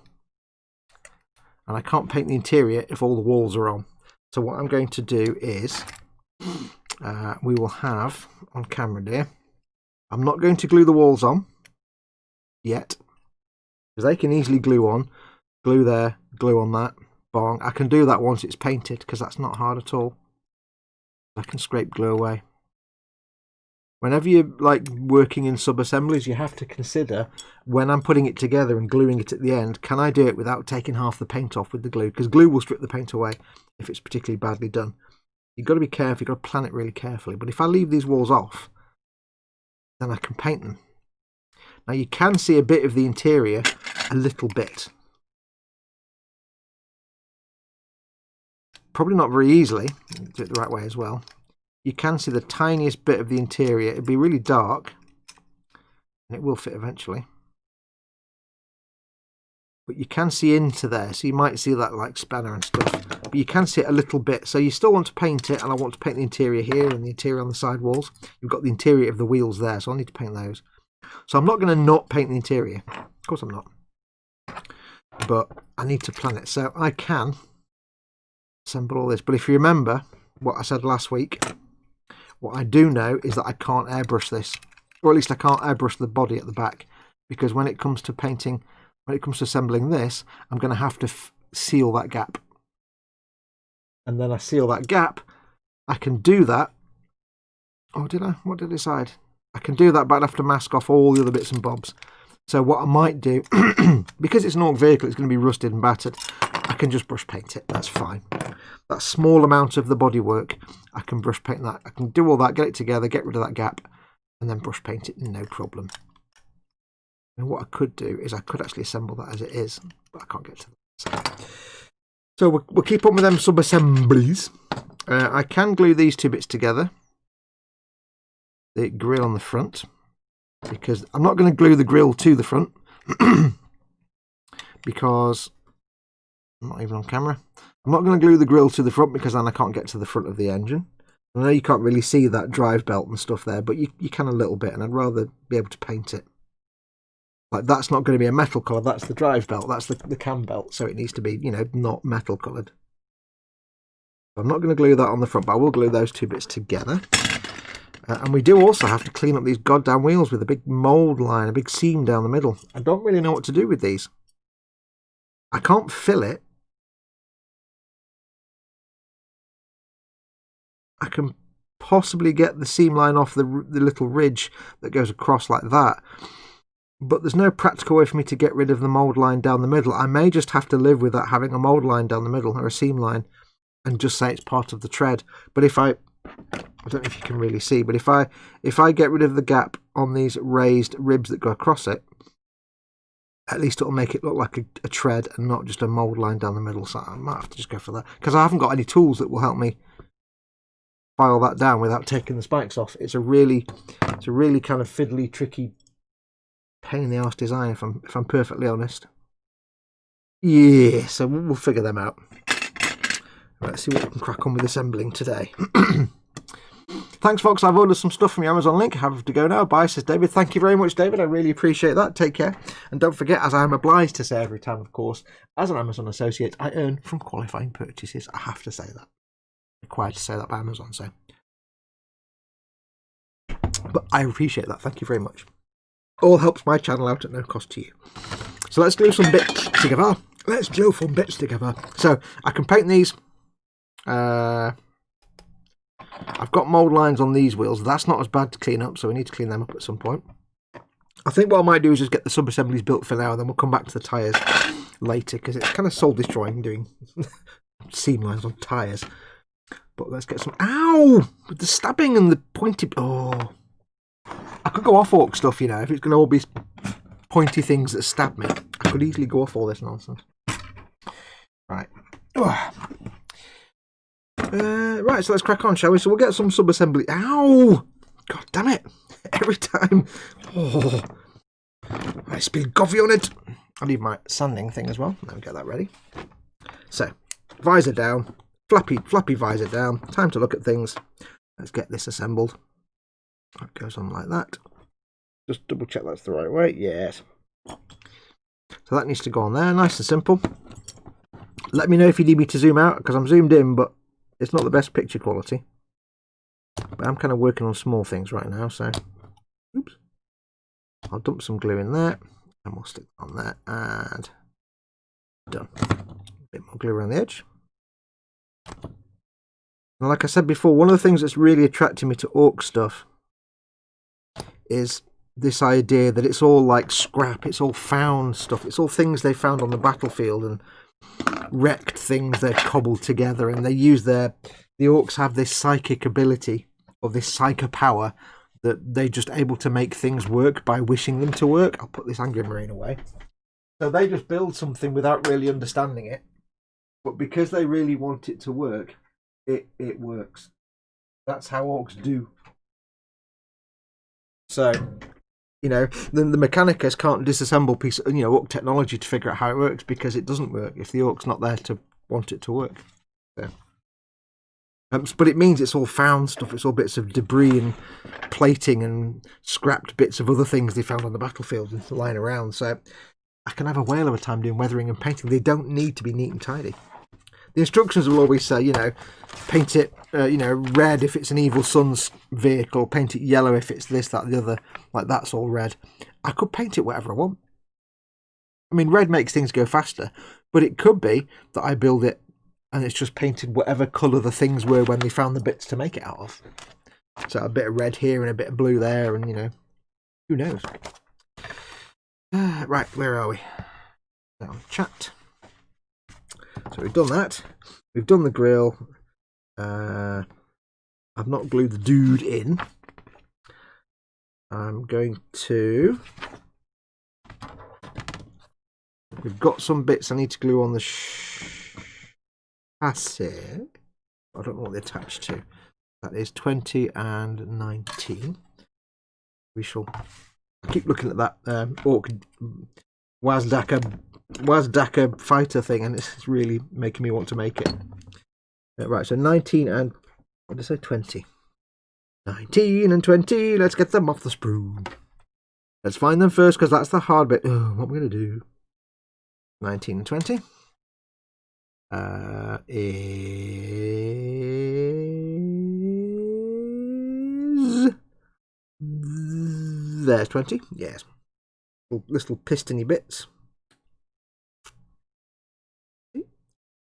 I'll just get one off first and see how it attaches. Where's my knife? Where's my knife? That way. 20 is that. So we'll just get this bit off. It might be something that I can't actually attach yet because I've not attached something else first, so we shall see. I'm running out of space on the bench here now.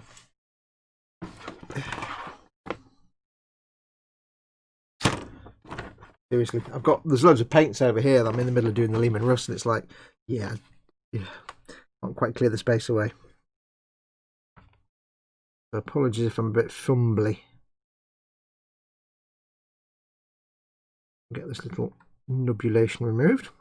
Anyway, how are you all? I hope you're all well. I hope you enjoyed that little bit of unboxing nonsense there for the first, hour and a half. Wow, I dragged that out, didn't I? Just a bit. I hope you're all doing well today. As always, the usual question, which some of you have already answered in Colin's stream, but the usual question, bench and belly. What's on your bench? What are you working on right now? And what's in your belly? What's your plans for dinner tonight? What are you going to have, or what have you had for your dinner? Depending on where you are in the world.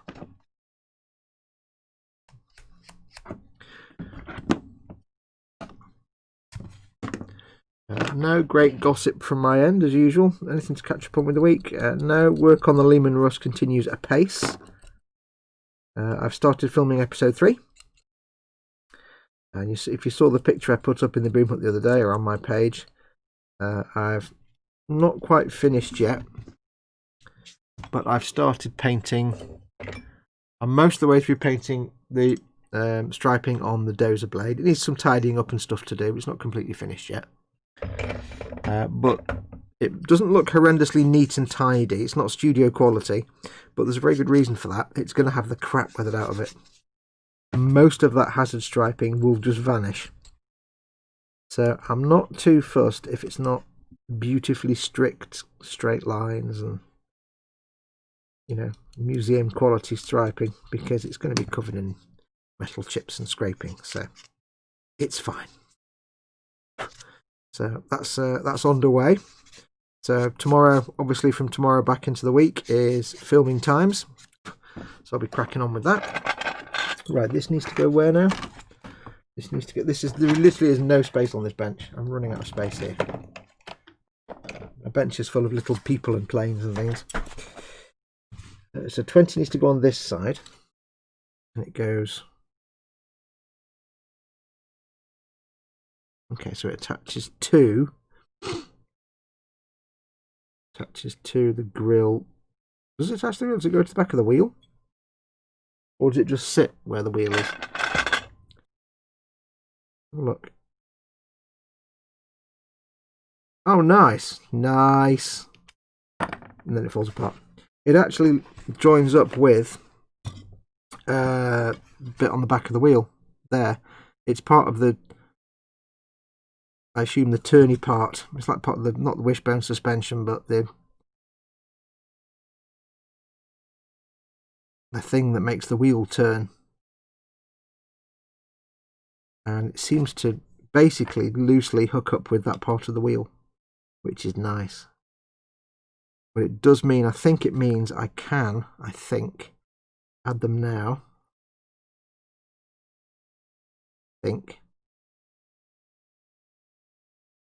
Wheel on. Yeah, because they only it sits loosely in place. So that's fine. So I can add them now. They don't have to be lined up anywhere. Perfect. Because if they don't line up 100%, it's not the end of the world. I'm going to be covering them in dust and dirt anyway, so if there is like a tiny microscopic gap between the end of that little wishbone arm and what's it called, the steering rack, between the end of that and the wheel, it'll be covered up with the dirt and dust. Dust. Anybody? No dust. Where are we up to? I've said it before, but I'm definitely an orc, says B3. You are king of the orcs. You need to. This is the fun thing, right? You know, like you like to kit bash stuff. If you don't know Steve's stuff, B3, he doesn't make kits. He gets 5 kits and kit bashes them into one thing. He's got like 3 World War II tank kits and makes a spaceship. You know, and but I think you should actually just make orc kits as they are, as nature intended. Like get an orc vehicle and just make the kit, but then add some greebles to it on top. I think it'd be illegal if you got an orc kit and then used it for greebles. I think that'd be wrong. I think you'd have to get the kit but add greebles to it. Right, I need 19 now, don't I? But yes, you are an orc, basically. You are an orc in body and spirit. Well, you're not in body because you're not actually a fungus. You are, in fact, you know, a mammal. So in terms of biologically, you're not an orc because you're not, you know, fungal. But mentally, you're an orc. Well, you're not stupid.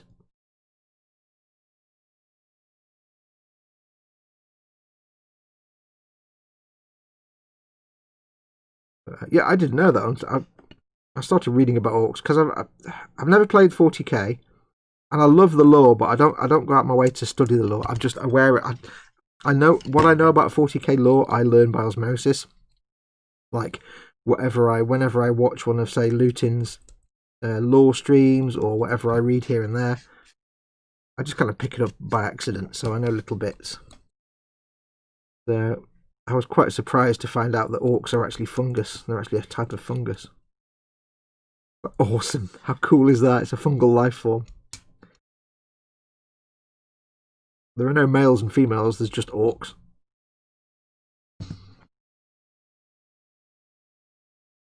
I think orcs are brilliant.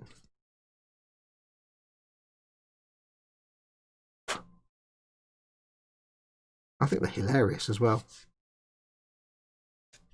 I think they're sorely lacking in actual variation for models. Because, like, you know, you get, I mean, let's be honest, most of the actual factions are lacking for stuff because it's the Imperial that gets all the glory and all the love and all the kits, if we're perfectly honest. And a lot of the orc stuff that they do have is so old. It's sorely in need of a refresh. Let's just do another double check of these. And that's the only one thing that puts me off orc stuff is, you know, just in terms of infantry and vehicles, there's not a big selection. Yeah, it fell off. So while you've got like these cool vehicles, you've got 5 of these cool vehicles, and you've got, you know, the Stomper and things like that. Not a great deal of stuff outside of that, which is a bit of a shame. They really do need a refresh. And a lot of the you know, the old stuff, the old sculpts for the figures are actually they're not great. The new orc stuff, like these vehicles, they're just brilliant. There's such a great sense of humour in them, and the, you know, with the weapons and the grots and stuff doing silly things and squigs and things. The old stuff. Oh. Coffee spent. Time for water. That was a good haul in them boxes today. Obviously, all of it was expected, but yeah, it was not all of it. Some of Dean's stuff wasn't expected, but yeah, a good haul. That. And big, massive thank you to Dean for my Space Marine. If I haven't said that already, I'm saying it again. Right, we've got 50. We can we put the mud guards on? I think we can probably put mud guards on the back because they're not really going to obscure. Well, I need to get rid of them seam lines first, don't I? Yeah. Let's leave that for the moment. I shall mark off bits I haven't done.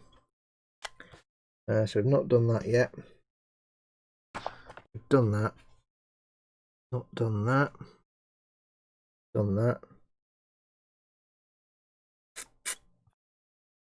Not done that. We haven't done that. We haven't done that. Done all of that. We've done all of that. Yeah. That's been done. Yeah, that bit's done. Lovely. Quick look at chat. Because I asked you bench and belly. Has to be painted Borderlands style or I'm leaving. Catch a ride. Yeah. Although I think there might be just too many little fine details for proper Borderlands style. I'll be there for years trying to paint that in. Especially them cogwheels. It never end. Oh dear lord.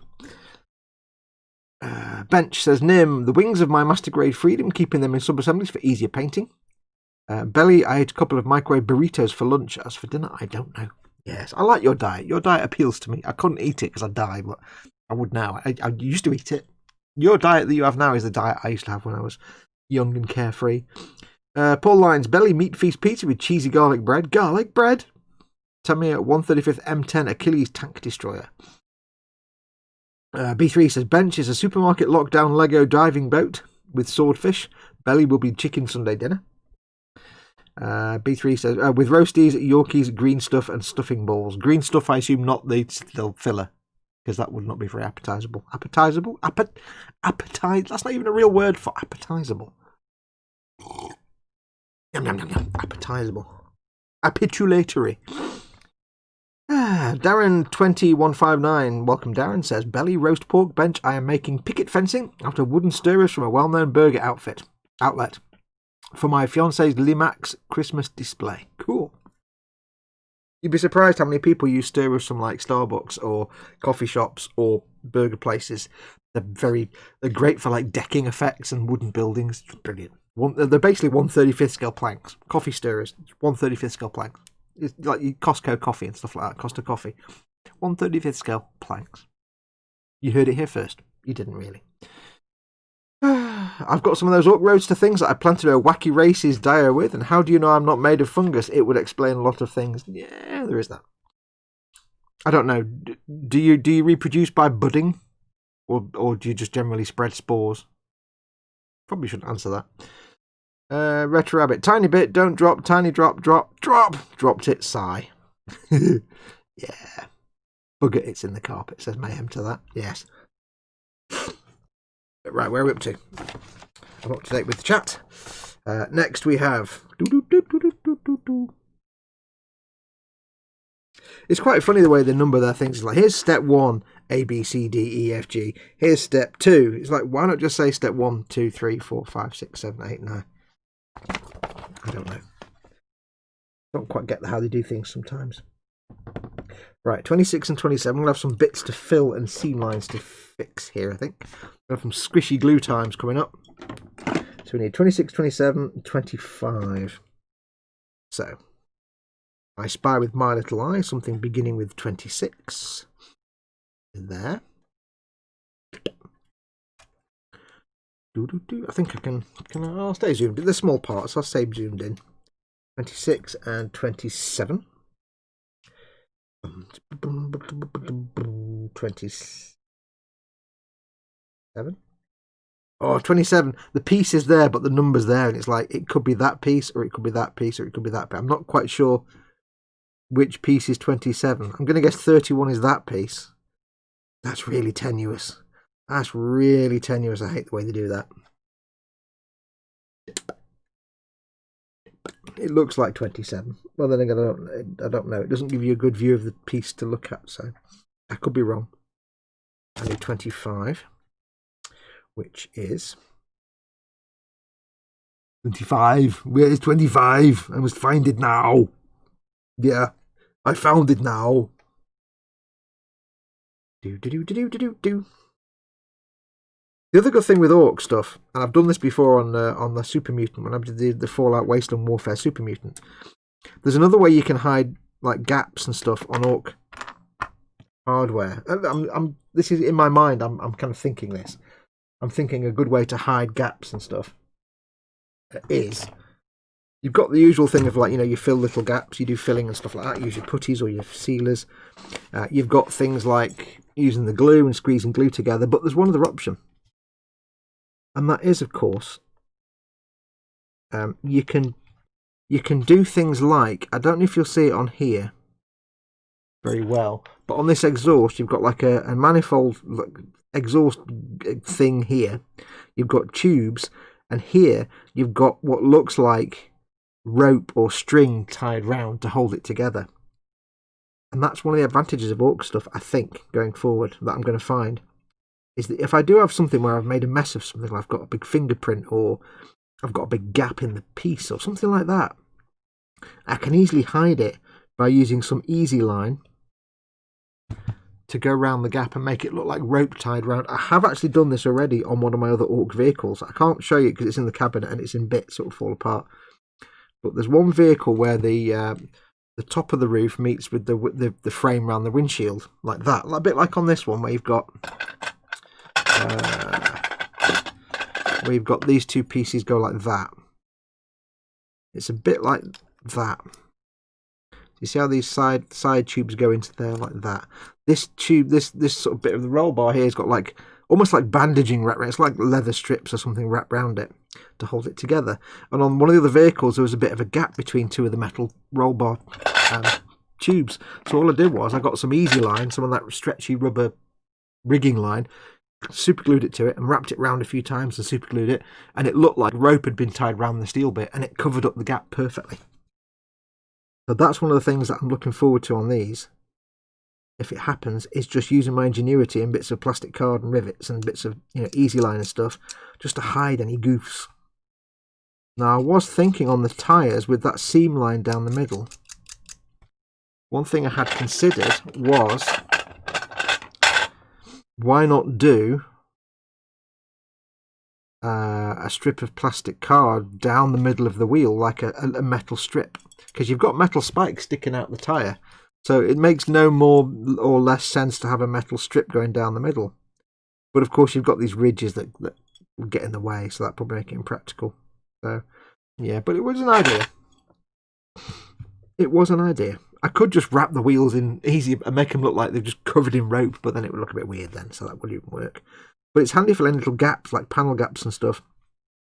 And of course, if I do have any like really egregious gaps, like on that Orc bomber over there that somebody else has made, I can just cut out a piece of plastic card, stick it on, glue some rivets on it, bang! It's a piece of plate metal that's been bolted on to cover, say, a bullet hole or something.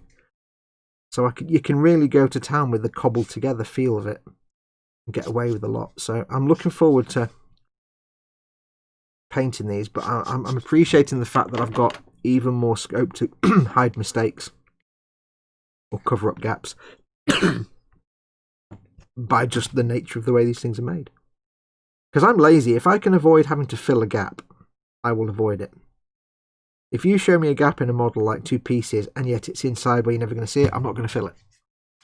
If I can cover that gap with weathering and other things that don't involve filling it, I'll do that. If I have to fill it, I'll fill it. But if I can avoid that, even better. But if I can just blop a piece of plastic card or some easy line pretending it to be rope, then I'm happy, happy, happy. That's great. If this was like a, you know,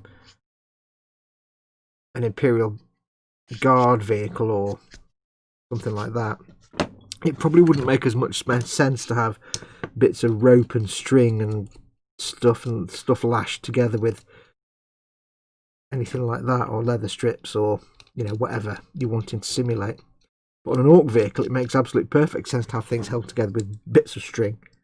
That's how they do. That's what Orcs do. It gives me a lot of scope there. Gives me scope to mess things up and not get too stressed about it. I will have a look at chat in a second. With this seam mould line. I always get the seam line and mould line mixed up. I know what they are, I just say the wrong one all the time. Now I'm going to get the old scribulation tool. Because if on this bit where you've got the rope that's, or the whatever it is, the binding of some sort that's wrapped around it, a little mould line going through the middle, so I need to just quickly clean that out. A bit like the top of a plasma rifle, that little ribbed for my pleasure. Do let me know if my head's getting in shot, by the way, or if I'm out of shot completely. I don't know. I never do. I know nothing. I'm an idiot.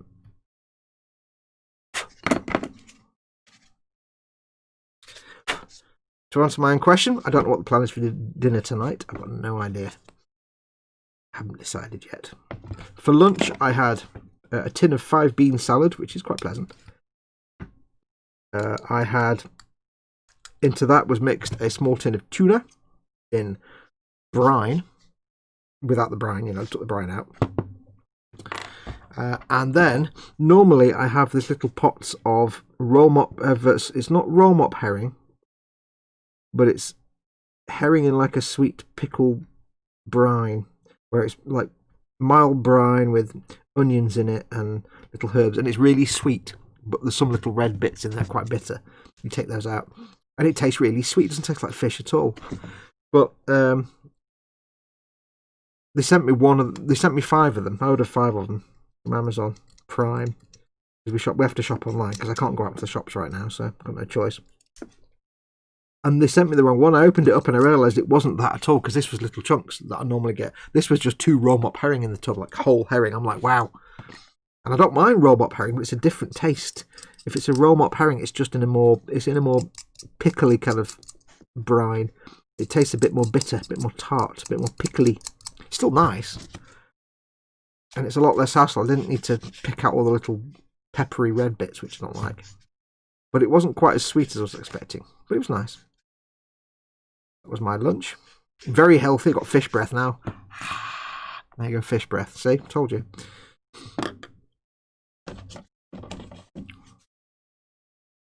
I don't know what I'm having for dinner yet. I have not decided.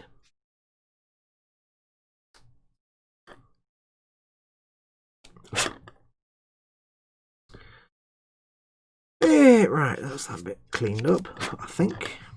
I've not got a lot of space here. I've got a 6-foot long workbench and I've got this much workspace. It's always the way. Because like I say, over there's a load of paints, because I'm in the middle of painting the Lehman Russ. And even when I've not got a load of paints, it's where I put the sprues. So I never end up with the full, you know, a third of the bench is taken up with the spray booth. And behind that I can't get to, so it's just the storage area. That's all my hobby zone stuff. And over there's hobby zone stuff. So no matter how big your workbench.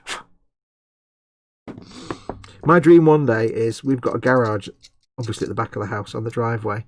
And it's old. We don't use it for anything. It's old. It's decrepit. The roof's collapsing in. It's not been used for anything years. You can't get a car in there. So it's just got junk in it. And it's just open to the elements now because the roof's broke. The roof's fallen in a bit. There's nothing of any value in there. And my dream is one day,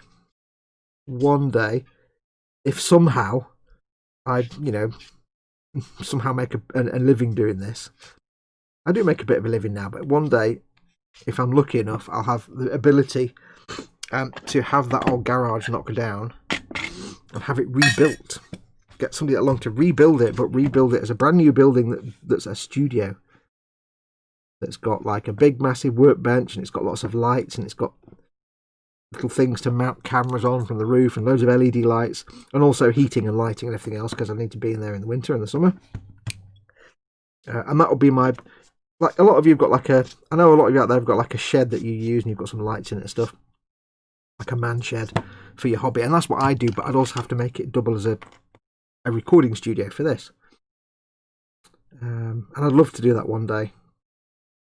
But it doesn't matter how big it was and how much dedicated it was and whether my workbench was, you know, 8 foot long with all this, I'd still end up working on an area this big. So even if that dream one day comes to fruition somehow, you know, I get enough subscribers on YouTube and I'm making enough money that I can start saving money up because that kind of thing will cost like 20 or 30 grand at least.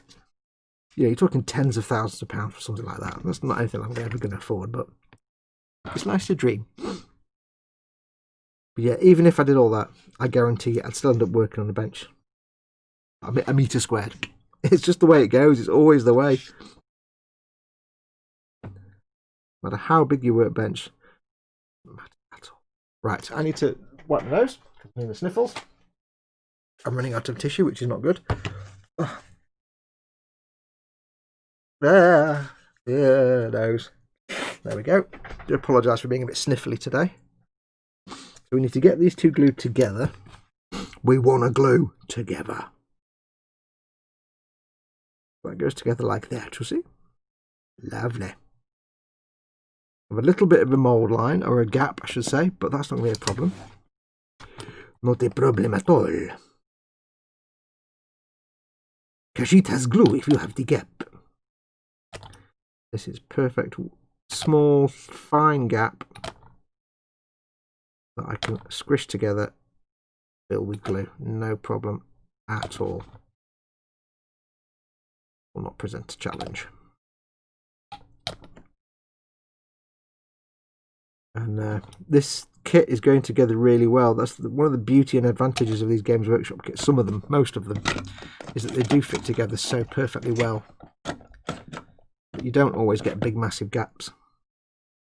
And you can count on this filling method. Squeeze out the glue. Give me a nice bead. Bead. I can sand back later.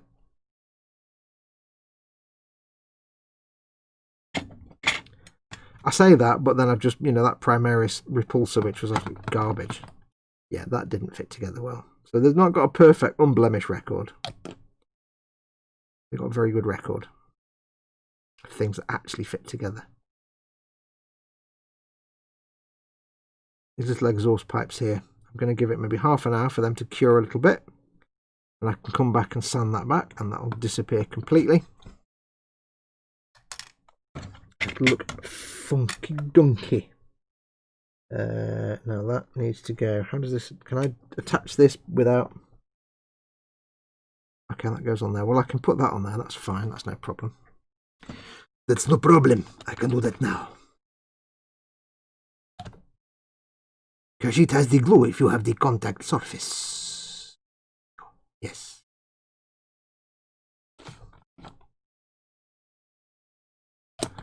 Lovely. Outstanding, Marine. So I've got a little bit of sanding to do on there, or I could probably actually end up cleaning that absolutely no problem at all with the scraping tool. Absolutely fine. I should put that to one side. There's a little bit of a gap there on that manifold. I'll just push it together. Again, that will sand back perfectly. Hope you can see all this. Big fat dot bead glue there. Not a problem. Oh, fingerprint. That's fine. We're going to sand that anyway. Red of glue. That's one exhaust. No, keep knocking me Dakajet. Quick look at chat, then we'll do the other one. If Fox starts being an idiot, I can then do a copy strike. What? ECI House says bench, Japanese zero canopy painting and chicken cutlets later for supper. Ooh, supper sounds very posh. Bench still packed away, says Model Maker Mayhem. Weather and motivation to finish house that hasn't been around, so no bench belly. I had some homemade pancakes, but don't know what's next. More homemade pancakes. Duh. Dan Kramer says duct tape. Yep. They're talking about when we having things wrapped around the bits that you can hide mistakes. Exactly. It's 40k duct tape. Mayhem says Fox on the big telly. Big telly. How big is the telly? Is it big enough to freak you out when I go like this? Is that a bit close? Hello. Hello. I've gone blind now, I can't see. The Orcs would totally invent duct tape as a construction medium. Absolutely. Use Tamiya masking tape cut down to scale, painted silver for duct tape, says Easy Adder. Yeah, that's another option I could do. If I wanted like that kind of tape effect.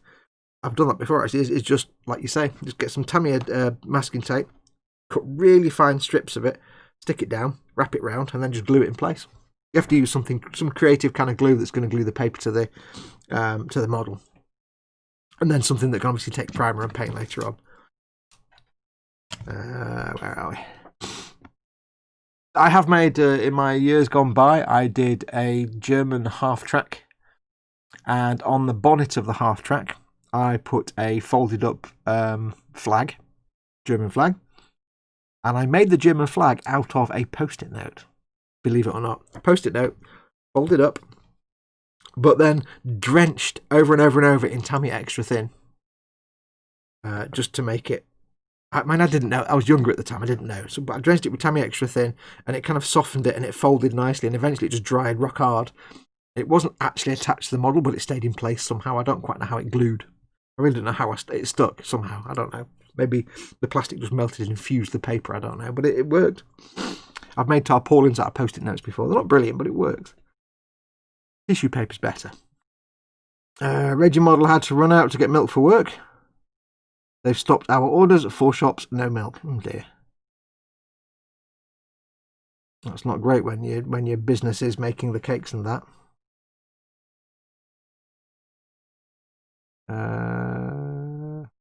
I'm pretty sure that's whoever does the orders to sort it out, Adam, not yours. Yeah, to go. We've not ordered milk. We'll go and get some. Whoever orders it normally. Yeah, you shouldn't have to go and get it. You're there to make awesome cakes. Sorry, generic painkillers here in short supply, says EC Idaho. Don't know what that's in relation to. People talking about milk. Chat disconnected and reconnected. Did it fall over at some point? Did we have a chat disconnection? Or was that me? Probably me. Am I still on live chat? Oh, yeah. People talking about back again. Bench, random minis and belly just coffee. It's not food time yet. I thought so. Chef said I was like James Bond after a lobotomy, says Corno Man. I've lost track of the conversation now. Do let me know. Is chat still live now? Am I about 3 hours behind? I don't know. If chat's fallen over. I know chat stopped a little while ago. So I assume chat's up to date. I'll refresh it. Hello, Mama Fox. Hello. There we go. Live chat is... And we are live on channel floor. Please do swear. Right, so... Let's make another... Exhaust. Chefs say the best stuff. Here's a little bit of video game trivia for you. If you're old enough to remember playing Medal of Honor Frontline on the original Xbox or PlayStation, if you're not classy,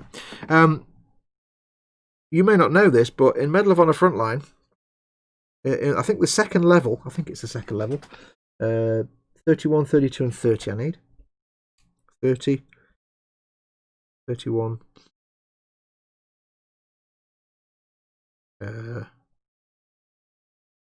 what? It's 30, 31, and 32. There's 31.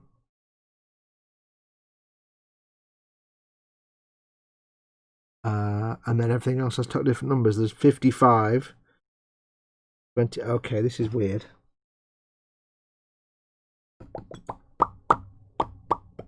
32. Okay, it's stupid numbering time again.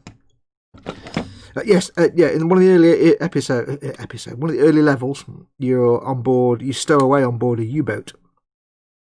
32. 31 and 30 I need. 31, there's 30. It's right. I thought we'd got the wrong parts, but it's because the numbers are in stupid places. Yeah, you stow away on a U-boat, and you have to sabotage the U-boat. And as you're going through this U-boat, shooting dudes on the U-boat, all tight quarters, cramped and stuff, you walk into the galley and there's a chef there, big fat bloke, shouting at you, throwing carving knives at you, and you take him out. But throughout the game, in different levels, I think there's one, maybe 2 other levels. I know there's one where you have to go to the Cleveberg Manor House.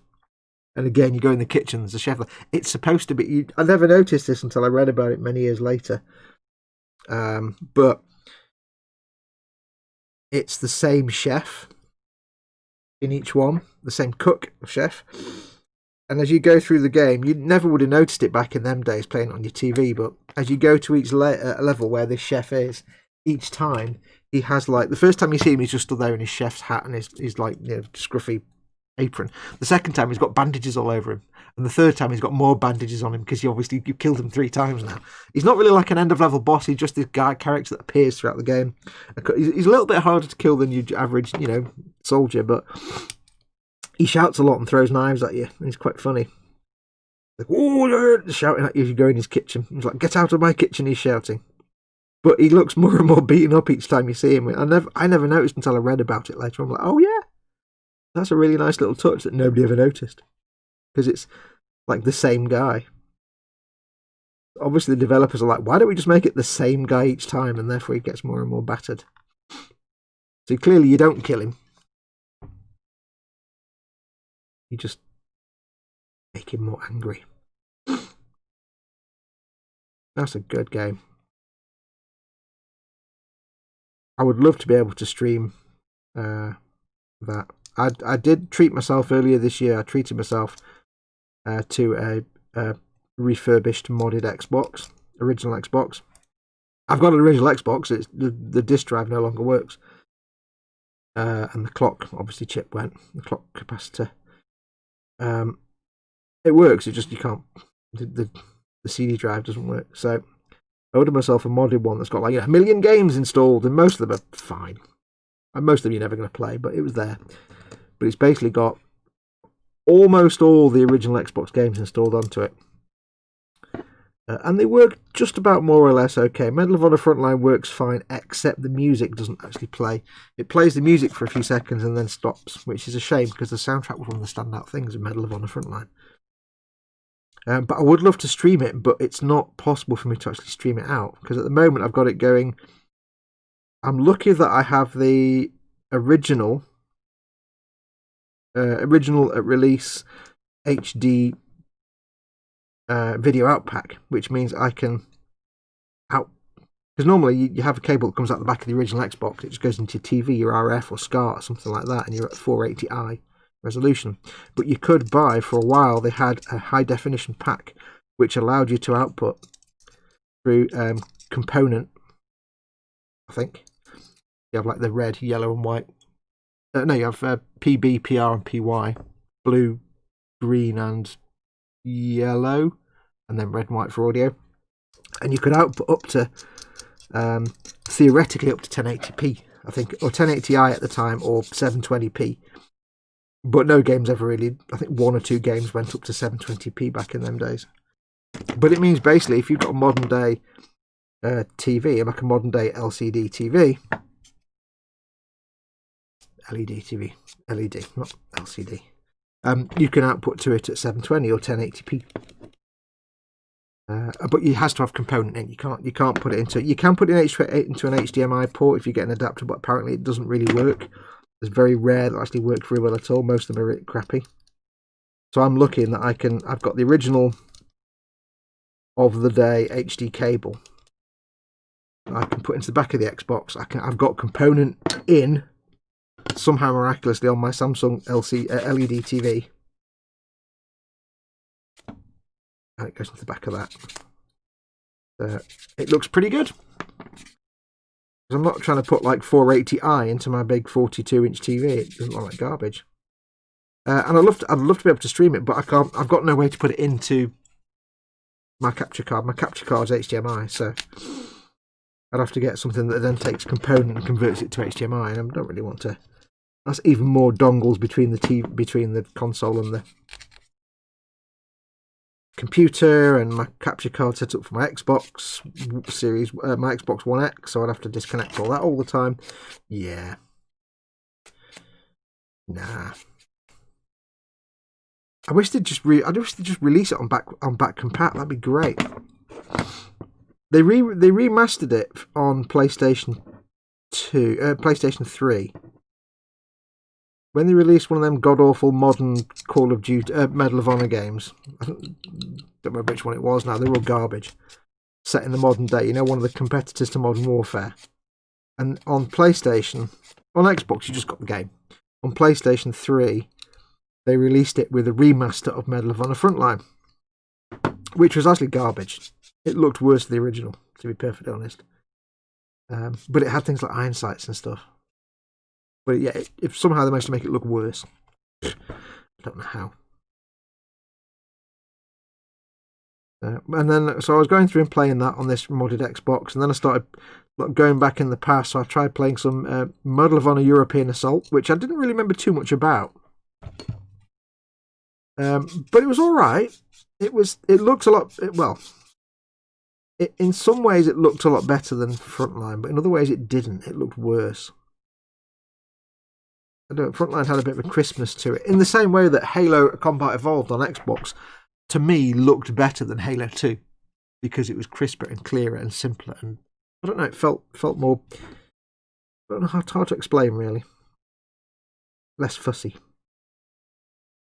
But yeah, it was one of those games. Frontline, European Assault was kind of one of those games that got tiring after a while, but it had iron sights, which was a good move. I'd forgotten about.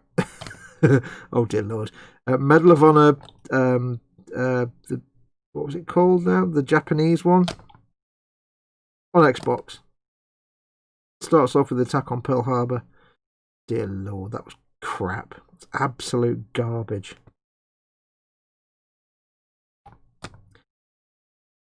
It's like it starts off and you're the Marine and you're on a boat. You're on one of the battleships in Pearl Harbor, and the ship's attacked, obviously because it's Pearl Harbor, the day of infamy. And that's pretty good. That whole sequence is pretty good. You know, you're on this ship and it's rattling around, and you've got to put a fire out and run through, and it looks pretty good. But then the game starts.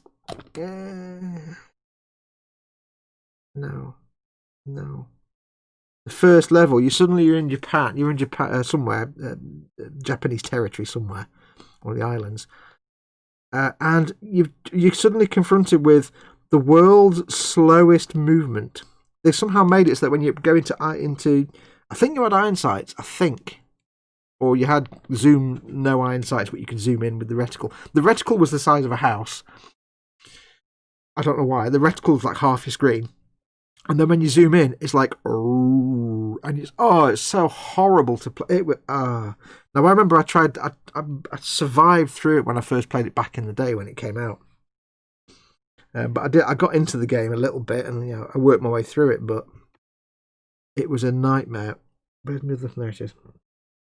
But trying to play it now after just sitting playing, Medal of Honor Frontline for a day or two, and then playing through European Assault, not all the way, but a chunk of the way through. To then sit and suffer. What the hell was it called? Medal of Honor Rising Sun, that was it. To suddenly try and sit through that, I couldn't do it. I'm like, I physically can't play this game because it's horrible, and none of it made sense, and it was horrible. I didn't even get past that first level in Japan. So the first level is on the battleship where you've got to man the guns and take out the attacking Japanese fighter planes. That's pretty good, if a little weird and slow. But yeah, the first actual on foot level, you can't. It's no. I wouldn't even recommend you buy that game for £1 in the clearance bin. Just not worth it.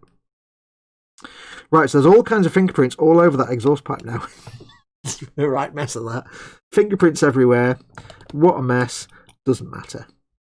Because it's an exhaust pipe. I'm going to sand it back where I've done the squidgy anyway. And if I get desperate, I can wrap something around it to match the bits that are already wrapped around it. I'm clever like that. King of the Weasels. There's a seam line there, mould line there they haven't got rid of. I've just noticed.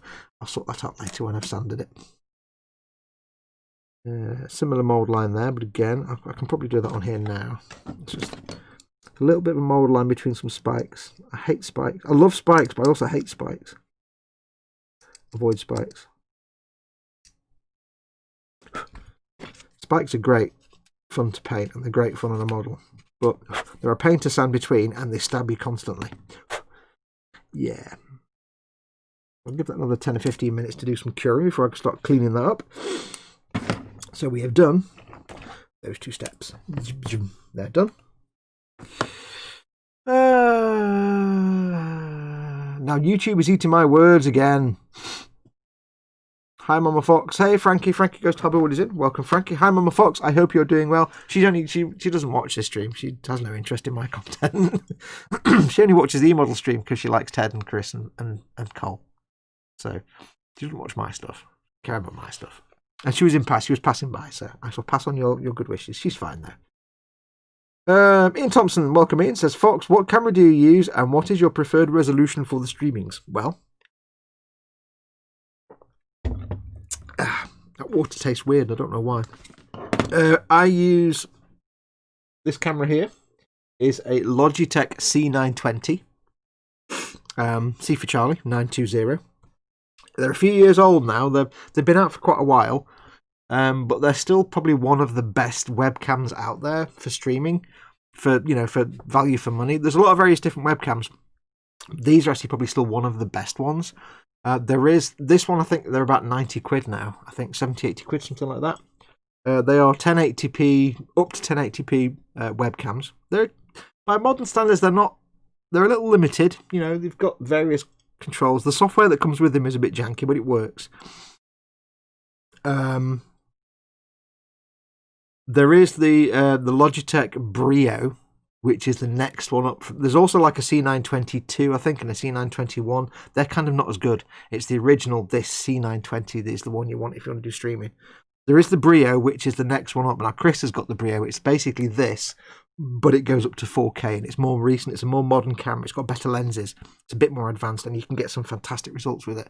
Like any webcam, though, the webcam is half the thing. If you've got a really great webcam but crap lighting, you'll get a crap picture. So it's partly down to having lots and lots of webcams are not great. They're not the most sensitive of things, so they're really sensitive to light, which is why when I'm working on my bench here, everything looks fine because I've got 2 lights there, 2 lights above them, and I've got lights overhead and I've got lights at the back. There's 4, 5, 6, 7 lights. Nice and bright. If you watch me do the eModels Monday stream, I've got 1 light in front of me, 1 light to the side of me, and the lights overhead this bench a little bit, doing a bit of fill light, and it's not quite as brightly lit because it's not all focused on where the lights are pointing. So it struggles a bit, the quality drops down. So every webcam is going to have a bit of an issue with low light quality. So it's more about, even if you've got a crappy webcam, just have a lot of lights. If you're filming at the bench, it's all about lights. If you've got low light, you have to up the gain or the exposure, and that reduces picture quality and also reduces your frame rate. So I'd say if you're on a budget, get the Logitech C920. They're a bit old now, but they're still great. They're probably one of the best webcams you're going to get. Don't get unbranded and unknown shit. Just get the Logitech. If you've got a budget of 50 to 75 quid on Black Friday, I picked this one up on Black Friday for 45 quid on Amazon. So don't forget, of course, I also have these listed. I think I have them in my Amazon stores. Again, as an Amazon associate, I earn from qualifying purchases. So have a look in the links in the description below the video. There might be some in there. I think I do list the Brio, but I haven't got a Brio. It's too expensive for me at the minute. But yeah, the Brio is the next one up, and that's probably one of the best, because that goes up to 4K. My resolution for streaming, I don't stream at 4K because I don't personally think there's any benefit to you seeing this at 4K. If you're looking at this thing here, it's no different. It's a webcam. It's going to be a bit grainy anyway. There's nothing wrong with streaming at 4K. I stream at 1080p because I can stream at 4K if I wanted to. I've got the bandwidth to do it. I've got the broadband to do it. I don't think my computer would like it because streaming at 1080p is like 40 to 50% CPU usage, and it gets a bit warm. It could probably cope with 4K, but my fan's quite loud, and then my microphone will pick up the fan. But I don't see any reason to stream at 4K for this kind of thing, because it's not like you're seeing any close-up stuff. But I stream at 1080p. 720p, if you've not got the fastest broadband in the world, 720p is fine as well. For things like live streams like this, you're never going to get proper filmed content. Like if you look at one of my videos, they look fine. They're just filmed at 1080p and they're nice and crisp and clear because I've got lots of lighting and I fiddle with the picture. A live stream's always going to look a bit crappy because it's been compressed. YouTube's compressing it. It's trying to send the data out. It's never going to look as clear as an actual pre-recorded video. But 720 you can just about get away with. My broadband is typically 45 to 55 megabits per second download and typically 10 to 15 megabits upload. So I can quite happily stream 1080p out. And often when I'm streaming out, Mama Fox is probably watching something on YouTube downstairs anyway. When we do the eModels stream on a Monday, I'm streaming out at 1080p and she's watching at 1080p. So I stream at 1080p.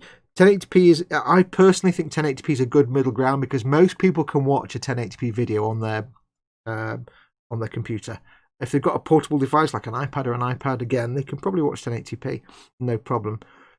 For me, 4K, there's a lot of people who can't watch 4K content. I can't watch 4K. I can watch 4K content. I don't have a 4K monitor. My computer can just about stream 4K content, but it's choppy and frame ratey and the audio goes out of sync because it's an old 3 or 4 years old, that graphics card. So it can do it, but there's no point because I don't have a 4K monitor. I can stream 4K on my Xbox, I can watch 4K video from Amazon Prime, no problem. So my broadband can handle it, but my computer can't. So I try and make sure that I work off the assumption that a certain percentage of my viewership will have a crappy old computer that can't stream high quality video very well, or they might have crappy broadband. They might be depending on wireless broadband or something like that. So I try to keep it about 1080p. Also, when I'm doing recording videos, I don't record at 4K because it takes forever to edit and forever to render the videos, and forever I can't be bothered. To render a 45-minute video might take me 10 minutes. To render a 4K video might take me an hour. I can't be bothered doing that. And to upload a 45-minute video to YouTube for some reason takes about 45 minutes. Or an hour and a half sometimes. Not because I've got slow broadband, because YouTube are crap. So if I was uploading a 4K video, which would be 4 times as big a file size, yeah, no, that's not going to happen. So, I mean, there's nothing wrong with streaming in 4K. I just think the other problem, of course, that I find often is, especially with my computer struggling with 4K, it can show it just the fan is going at full whack. It's dead loud. It does the same at 60 frames per second content. 1080p 60 frames a second, the fan's in full whack. It's not really, it's an old graphics card. It's not really designed for that. So if I go to a video and it's 4K, my options are watch in 4K with the fan screaming and it's going to be choppy frame rate. Watch at 1440p, which is the next one down, which is a bit more tolerable, but the fan's still screaming. The next option down then is 1080p 60 frames a second, and I can't watch that either. So I tend to avoid content where it's 4K because the only option then is then I've got 720p 60 frames a second, which the fan is still on full whack, or then I drop down to 480p. So I'm basically watching 4K content, but I have to watch it at 480p, which is like 2010 level. So I will avoid that because I don't want people to have to watch in low resolution if they're on old PC. So I tend to, when I'm streaming, got off the track there. Streaming, I stream at 1080p. I set my bitrate. Excuse me. My bitrate on YouTube is set to their default for 1080p, which is between 3,000 to 6,000 bits per second. On my streaming software, which is Streamlabs, I set that to be, I think it's, can't remember now, it's either 5,000 bits per second or 6,000 bits per second. That's about as high as I want to set it so people can watch it on mobile devices. The bit rate depends how good quality picture is, basically. If I have a bit rate of 1,000 bits per second, it's only sending 1,000 bits of information per second. So it's compressing and sending out, the streaming software is sending that out. So you're going to have a compressed, blocky, chunky picture. If I could have like 50,000 bits per second, this would look like TV broadcast quality, it'd be great, but you can't do that. So if you have to assume that people watching this, they may be watching on a tablet or a phone, most people will not have the latest model of iPhone or iPad or tablet or whatever, or Android phone. And if they haven't, they may struggle with content that's over 5,000 bits per second. Because if I stream at 5,000 bits per second, that's typically going to affect what they can then, the downstream of watching that is. Because it's got, if I double the bit rate, that's double the information. YouTube's going to be sending out double the information when they stream it, because they still compress it. But if I've only got 5,000 bits per second going in, they're not going to suddenly be putting out 10,000 bits per second. They'll put it out at 5,000 bits per second because that's what I'm putting in. So I keep that in mind. So for me, it's always about what's the most I need for people to have something that can watch that's not too bad, but people on older systems. Because a lot of my viewers are like middle-aged and old, and it's not all young kids out there. And some of them can barely work a computer, so I have to account for that. So yeah, 1080p is my go-to resolution. Even when gaming, I wouldn't personally myself, I wouldn't actually stream at 4K or above 1080p unless I was doing a video game. But even then, I can't do that because my capture card's 1080p anyway, so that's fine. And I don't think I would stream at 4K. And again, I don't need to. So I'd like to make my content available to as many people as possible by not streaming at 4K but not streaming at 720p. I give people the best possible picture with the most accessibility for most people. 1080p. About 5,000 bit rate, 6,000 at most is about right for streaming. There are, of course, a billion different settings in any streaming software that make life a living hell, and you'll never get it right. Trust me, I've given up. I've got it to where I'm happy with it, and that's about as good as I can get it, I think. But I really do recommend the Logitech C920 if you're on a budget, or the Brio if you can afford. That's a couple of £100, I think, for the Brio. Which I say this maxes out at 1080p. but it defaults to 720, but it will go to 1080p. You can do still shots with it as well, but it's not that great. You can record video with it again, but it's going to look like webcam quality footage. The Brio, of course, like I said, goes up to 480p for 4K, so it's a bit better for using as a recording device. Opening of Battlefield Bad Company 2 was fun, attacking a Japanese base. I remember the original Battlefield Bad Company. That was great. That was a really funny game. 2 wasn't as funny. I thought it kind of jumped the shark a bit. 1 was hilarious. I like this boy Sarge. He smells clean. And they're having the arguing about, who's better, Batman or Superman, this kind of stuff. And do you remember all the trailers for Bad Company when it first came out? Like where the Sarge is there and he's trying to get them to stack up against the door and they don't know what the hand symbols mean. It's like, what does that mean? What, are you playing charades? What? And he's like, I want you to stack up and assault that building. And the guy's like, no, just throws a grenade in the building. But yeah, 2 wasn't as good as 1. It wasn't as funny. Battlefield Bad Company 2 was more like just a standard game. Whereas 1 was it was hilarious. It was comedy with a game stuck on the back of it. I'm having a weird moment, says Nim. I'm tired but filled with the energy to go and do something physical. I get that sometimes. And then I realise I'm lazy and it never happens. Usually YouTube gets involved and then everything just stops. Says Mayhem. Yeah, exactly. It might be old, but that picture looks good. What? Oh, you mean on the quality now? Yeah, I mean, I've noticed since I got these extra 2 lights, quality has increased. With webcams, I cannot stress it enough. It doesn't matter what webcam you've got. I mean, some webcams are garbage no matter what you do. If it's an unknown brand that nobody's ever heard of, it's probably going to be garbage. I've been through webcams that are just absolute nonsense. But even if you have a really crappy webcam, it will improve the picture if you add more lights. But even if you have an expensive webcam, it's still going to look like garbage if you don't get the lighting right and if you don't get your settings right. I could have 1,000 lights, but if I streamed at 1,000 bitrate, it'd look like nonsense.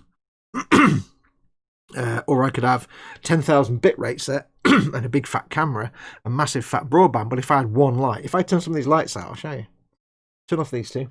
No, it's going to look weird anyway because I've got the camera, all the white balance and stuff set. If I turn off some of these lights, that's those 2. Turn off these 2 other lights. So all I've got now is some LED lights above overhead and a standing up in the corner of the room light that does barely any illumination. If I turn the overheads off, there you go. Now it's not actually as dark as this. It's dark in my room, but I can see everything on the desk. For you guys, it's pitch black. Now, of course, I've got the camera settings set for having all the lights on. Oops, that's the wrong one. That one there. And what you have to do is every time you do a stream, you have to go and set your exposure and your gain and the white balance. It saves most of the settings, but you have to tweak them sometimes. But there's a trick. There's a trick to it. Especially on the C920, there's 2 settings, exposure and gain. And both of those will affect... There's also brightness, but brightness you just leave it at default because brightness is kind of a crappy setting. It never makes anything look good. Exposure and gain. Exposure is how long... If it was a traditional shutter camera, exposure will be how long does the shutter stay open and how much light gets in the shutter. So imagine you've got on you have to think of it in terms of a traditional camera, not a digital camera. You've got your shutter which opens your iris and then closes. Lets in light, closes. Lets in light, closes. And it does it that, let's say, 30 times a second. 30 frames a second is that. And on a digital camera, it's different. But that's the principle. On a traditional camera, if you increase the exposure, you're increasing how long the iris or shutter stays open. So if you're taking a photograph, for example, of something brightly lit, you can have a very short exposure time, a very low exposure, because it's getting a whole load of light coming into the lens and it can get all the information. You don't need a higher exposure time.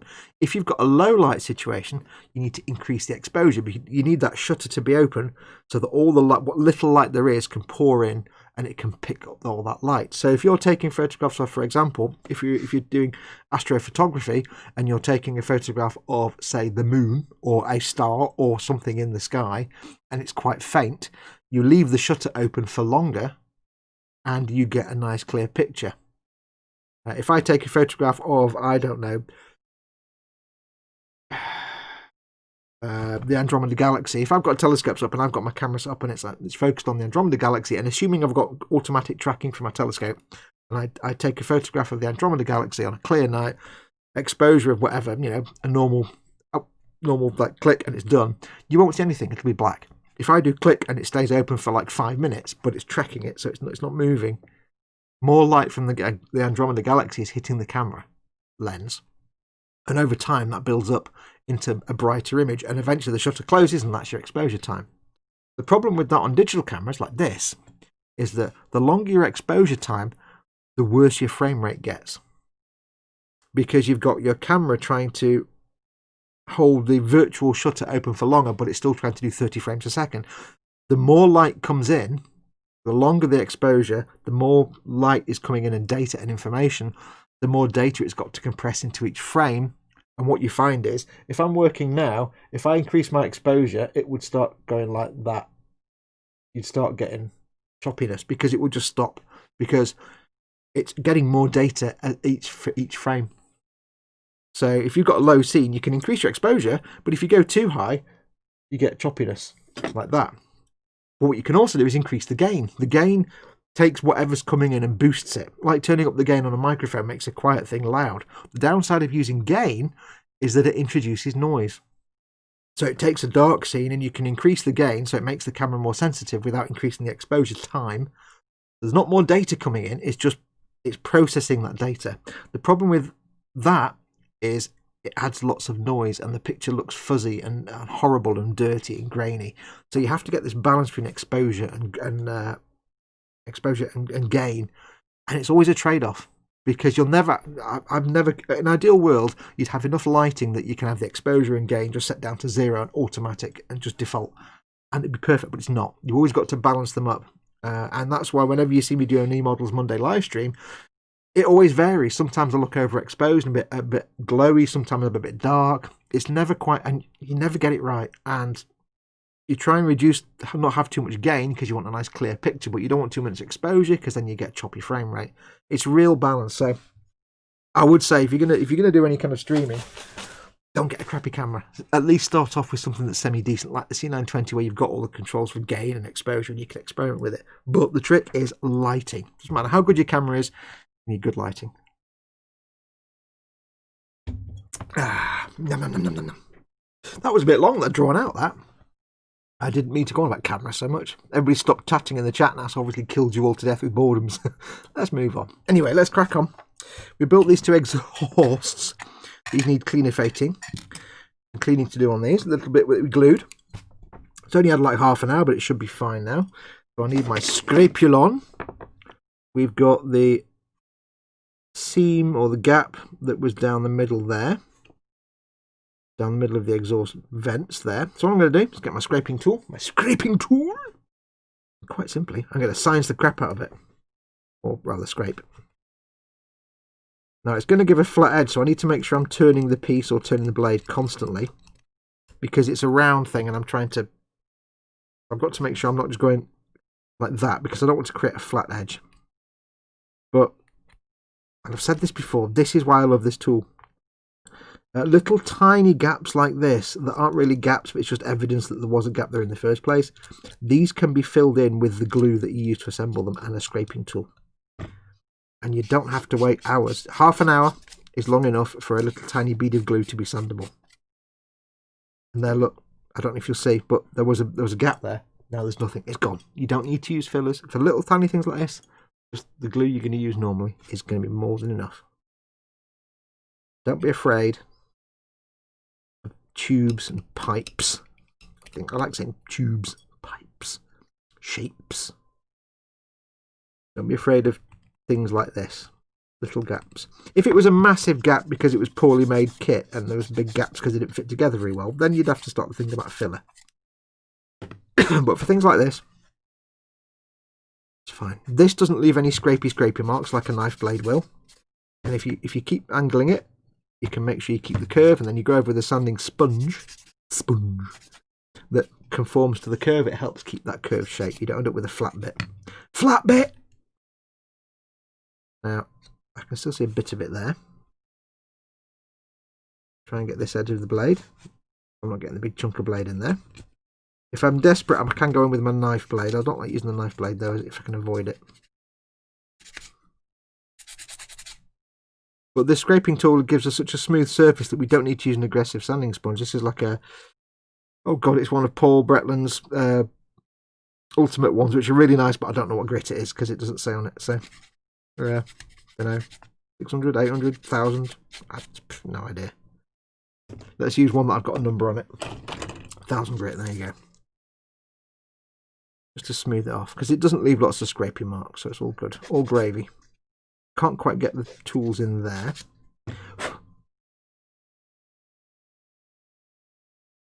Hold it up to the light and have a look. And there we go. There's a little bit of a gap there between that piece and that piece, and that's not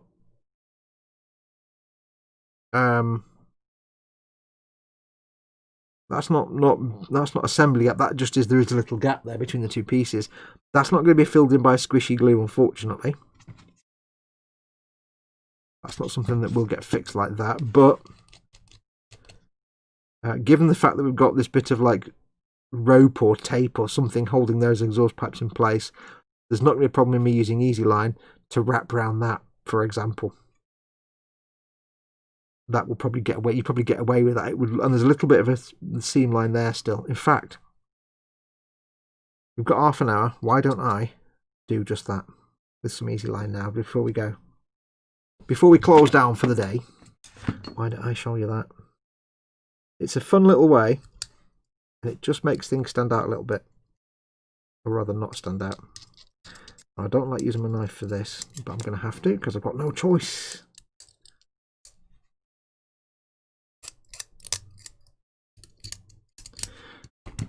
Keep in mind, of course, these being exhaust pipes, I can do weathering on these exhaust pipes to make them look dirty and dark.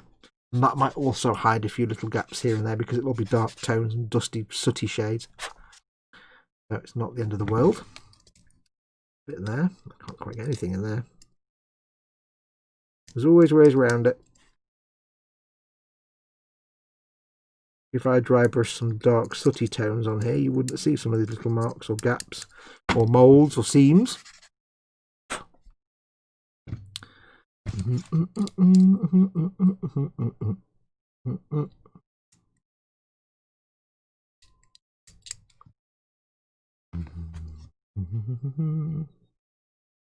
Alright, let's get that there. I'll clean this bit up first. And then, God help me, we'll get the super glue out again. And we'll do some Easy Line. Seeing as it was mentioned earlier on, I'll show you how to do it. It's dead easy. You could use tape, like somebody mentioned. You could use masking tape, Tamiya tape, and wrap that round. Tricky thing is, I don't think I've got a glue that would actually hold that in place, though. I don't think I've personally got a glue here right now that would work, holding the paper in place.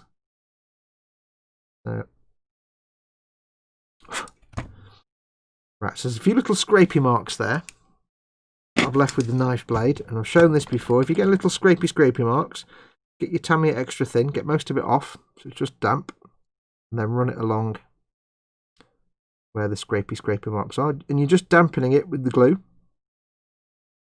That glue will just melt that very surface, and little scrapey, scruffy bits and little fuzzy bits, it will just flatten them down. So I'll put that there. Let me go and get the Easy Line, 1 second. Boxes everywhere. We shall have oh, we can't get back in again. Get back in your box. Oh, hello. Oh. Yeah. There we go. Get back in your box. So we have some Easy Line. We have heavy or fat. I think heavy's the best one. Heavy's like that. I love Easy Line. It's so goddamn useful. Now, if you watch me do my Fallout Wasteland Warfare Super Mutant, you'll remember that on his arm, where his arm joins to, there was like the upper arm and the lower arm, and there was a gap. So you had like this bit of your arm here, where it joined, and I couldn't fill that gap, or at least I couldn't be bothered to fill that gap because I'm a lazy guy, and it was resin. I don't like resin. So what I did was, because it's a Super Mutant, I wrapped some of this around his arm and painted it like rope. So Easy Line, I'll move this out of the way, so it's black Easy Line on a black thing isn't going to work. Easy Line is basically a replacement for using thread. Never, never, never, never, never, never, never, never, never, never, never, never, never, never use actual thread on a model because it's garbage. If you actually use like sewing thread, after a while the sewing thread goes like that and it looks like rubbish. Now some people will say, well, you just get beeswax on it and stuff and coat it in beeswax and it won't go all fluffy. Or you could just use this, which is made of rubber and does this. It stretches massively. It goes back to shape. And the idea is if you glue it, if you're on, say, got a battleship and somebody goes ding and knocks it, it stretches and doesn't snap. And it's also a doddle to apply as well. What you do is get yourself some super glue. I've got some. My thin super glue again, which I'm dreading using again because it's going to go wrong. I've got some thick super glue. I shall get my painty mat because I'm going to get this everywhere and it's going to be sadness if I don't. Up there. Yeah. Right. Could not be easier to use apart from you can't find it because I've just covered it up. There we go. So what you do is... Now, I've never done this on camera, so this will go horribly wrong. I tell you now, it'll go horribly wrong and I'll just embarrass myself. But it's dead easy to use. I'll tell you what I will do. I'll show you one way to do it. I'm not going to use it this way for the bit I'm about to do, but I'll show you one way to do it. We'll get some super glue. I'll get some tissue ready because I'll need some tissue. La la la la la la la la la. La la la, splodge of glue on that. Right. Handy tip, whenever you dispense super glue, wipe the top. Helps reduce the chances of it blocking itself up. So, one thing you can do with this stuff, which is quite tricky and fiddly, and I probably won't be able to do it on camera on demand. One thing you can do is, if you were using this, for example, to put an aerial antenna onto a fighter plane, the other one that goes from the thing at the back of the cockpit to the tail plane, what you tend to do is you tend to dip it in the glue, the end of it, and then you touch it, say to an antenna. I hope this is on camera. Like that. And if you're lucky,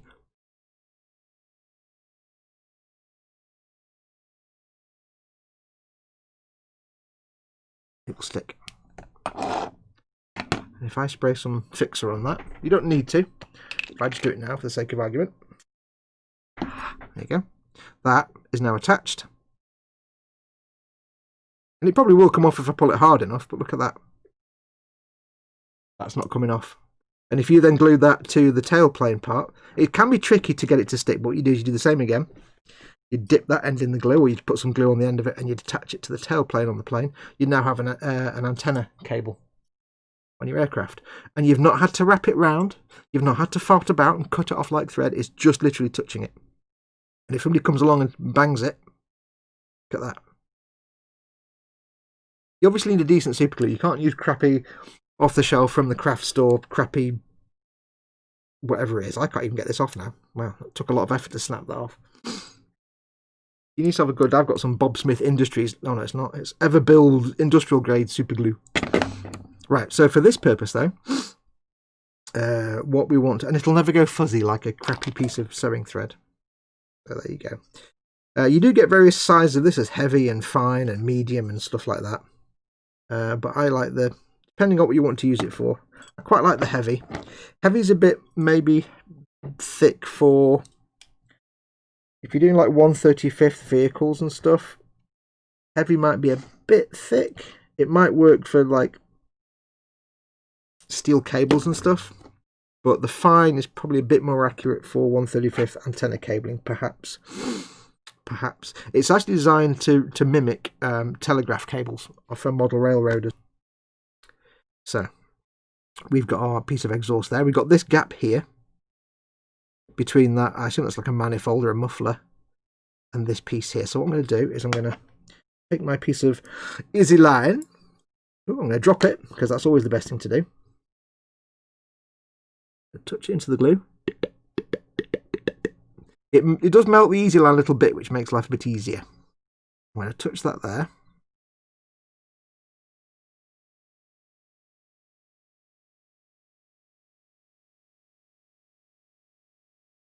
So that's on. I don't know if I'm right here, but I think super glue actually sets a bit faster when it's hit by carbon dioxide, because for some reason breathing on super glue makes it set a bit faster. I'm going to give it a few seconds. What we can do now is I can start to wrap this round like this. And what I'll do is I'll hold it there like that. So I've wrapped it round. I can get a little tiny bit of this. I can't really do it from there, can I? I need the thin super glue, really. Let me put that there for a second. I need another little pipette dispenser.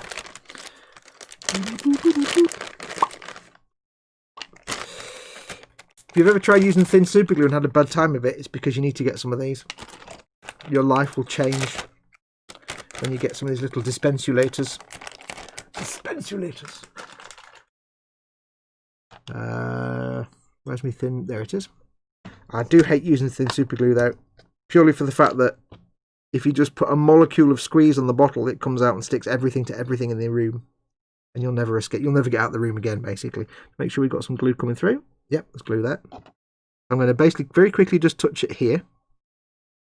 To this. This is just to set in place because this is thin super glue. I hope this is on camera. Because this is thin super glue, it's thinner than water. This will very quickly just. I need a tiny microscopic amount. That's going to run between the threads and work its way in and hold those in. Breathe on it.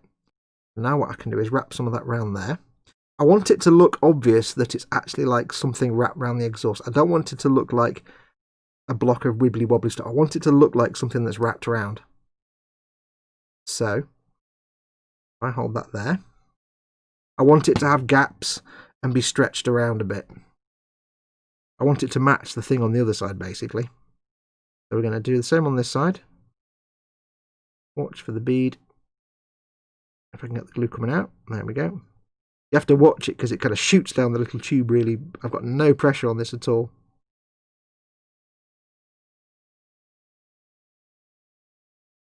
It's just making air bubbles at me. Hang on, let me get some glue coming out.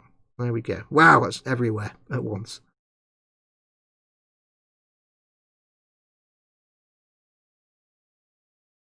Tiniest of drops, because it's so thin, it just runs between all the threads, soaks its way in. It's not, if you try doing that with the thick regular super glue, it will just be a blob of super glue and it will look like a blob of super glue. Because this is so thin, it just goes and runs in and absorbs itself. And it just looks like there's nothing there. What I can do now is give it a bit of kicker. I think I'm the only person in the world that actually likes the smell of kicker. It kind of smells like electronics store. If you're around in the 80s, it smells like your local Radio Shack store. Okay, and we'll come in with the knife. And we'll just, it does mean you've got like kind of a thread that just stops, but we'll just snip that off. If I can. Somewhere. There. And I know you can't see it on camera. I zoomed in. I know you can't see it very well, but what we have now, and it doesn't have this shiny, is a thread that wraps round. It also wraps around that corner a little bit. You can see where the strands separate out, and it's not just a thing like that. It's kind of like that. It all separates out. It looks like something wrapped around it. And once that's primed, it'll look the same as that bit there. That's what I'm after. That's why Easy Line is your friend, especially on something like this, these Orc vehicles that just seem awesome for this. This one isn't quite as bad, so I don't think needs it on there. But that is what I use Easy Line for. Because I don't do ships and boats, so I have no use for it on like rigging. But what I tend to find is, I don't do ships and boats, but I do find that I find myself putting wires and cabling on things that don't need wiring and cabling. For example, when I did my little Achilles Ridge Runner, the little Gene Stealer Cults vehicle, I added some cabling between the two antennas just because it looked great. It takes a little practice to get used to using it, but once you've used it, as long as you've got some very, very thin CA and needle adapters and some thick CA to start it off with, you can have a whale of a time. I can't wait. One day I will do my Space Battleship Yamato. And when I do my Space Battleship Yamato, I will give it rigging. Now, it's a spaceship. It doesn't have rigging on it. It doesn't in the cartoon series, but you know what? It looks great if you put antenna wires all over it, have pylons and stuff. It just gives it some realism. I can't wait to do that. There you go. That's that. Now, I wouldn't recommend doing that before you've painted, after you've painted, because you never put super glue on a model once it's been painted, unless you can guarantee you're not going to get any on the paint, and you can guarantee it's not going to fog up. But that is on there now forever. It'll never come off, and once it's primed, it will look exactly the same as that. It just matches. It's about the same thickness. No one will ever know that that's a bit I've glued on. So get yourself some easy line, or if not, get the Ammo by Mig rigging. It's the same stuff. And just have some fun with it. But you do need to make sure you've got a thick CA glue, a thin CA glue, and you need them little applicators. This stuff is... When I got them little applicators, this stuff became indispensable. Try applying that without them, and you're sadness. You glue yourself to everybody. What time are we on? 40. Okay, so that's that one done. That's that exhaust done. I think we've got all the little seams. It seems that we have the seams seamed. I think I seem. Can these get glued on, or do these need to wait? I don't know which one this is now. I've no idea which one that is. I suspect it's probably that one. It might not be. It might be the other one. Be that. I don't know which one it is now. Or could be that one. It might not be. I'm sure that's not supposed to go up in the air like that. It's that one, isn't it? I think. Might be that one. I think it's that one. Pretty good, that, with this little bit of extra easy line on there. I'm quite proud of that. I assume that's the right one. I hope it is. Now, can I, if I glue that on, when that's glued on, can I then attach the sidewall? Let's find out. Yes, no problem whatsoever. Maybe not. I don't know. No, I can't. So I now know that I cannot glue this on before I glue this on. Because I can get that bit on, but I can't get this bit to fit in the little hole without pushing this bit up and out. It traps it in place. So that needs to wait. I need to clear them seam lines out. This needs to wait and be glued on at the end. But again, that's fine because I can get glue in there and attach this. No problem without messing with my paint job. Because it's a nice big massive hole. Touch of glue on the end. Spong. Done. It doesn't have to mess with the paint job at all. So I can't glue these on. So that's fine. A bit more cleanup to do on here though.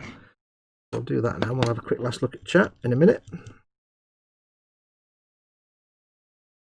Remember, I've just glued that bit of easy line on now, and I'm already sanding back this other bit. I can't recommend it enough. It does make you start looking at places where you can add rigging that you've never thought of, or wires or cabling. Great. Can't go wrong with it. That's looking pretty good. Now I know this exhaust pipe will be all kind of, you know, dirtied up on the final paint job, so I'm not too fussed if it's not the neatest thing in the world. I want it to look pretty good though. But I don't mind it being a bit scruffy. That's there, that's there. We've got that seam line there, which I need to clean up, which I thought I had, but I haven't.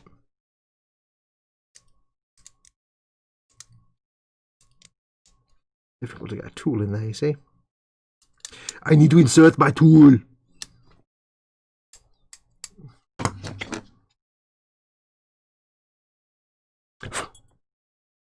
Okay, you can see it there.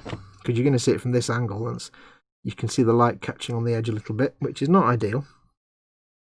Not ideal. A bit of blade work. Can't get anything in there to sand it. I've not got any sand. Have I got sandpaper? I might have sandpaper. I don't like sandpaper because it's rubbish. I think once that's weathered, it should look fine. Again, Orc vehicle, not going to be in showroom condition. That's going to be fine, I think.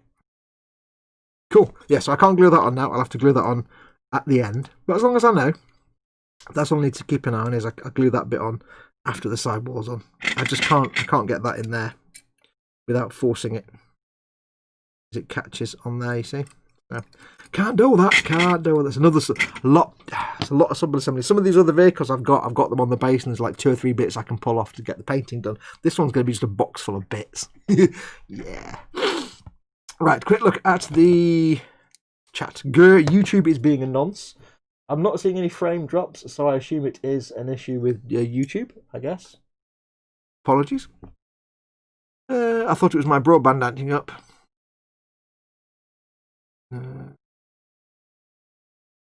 On the back of all that classroom, there are some fantastic apps for Android and iOS that will allow you to turn your old phone into a webcam. This is true. However, they're garbage to watch. If one thing I always say to people, one thing that always drives me nuts is when somebody's on a live stream, but they're on, say, a mobile device and they're also on wireless, and it's just like, oh, you can't watch it. 2 things to be aware of. One, the frame rate and quality can be terrible because the phone is taking the stream. The camera's, well, the phone's compressing all the data massively compressing it.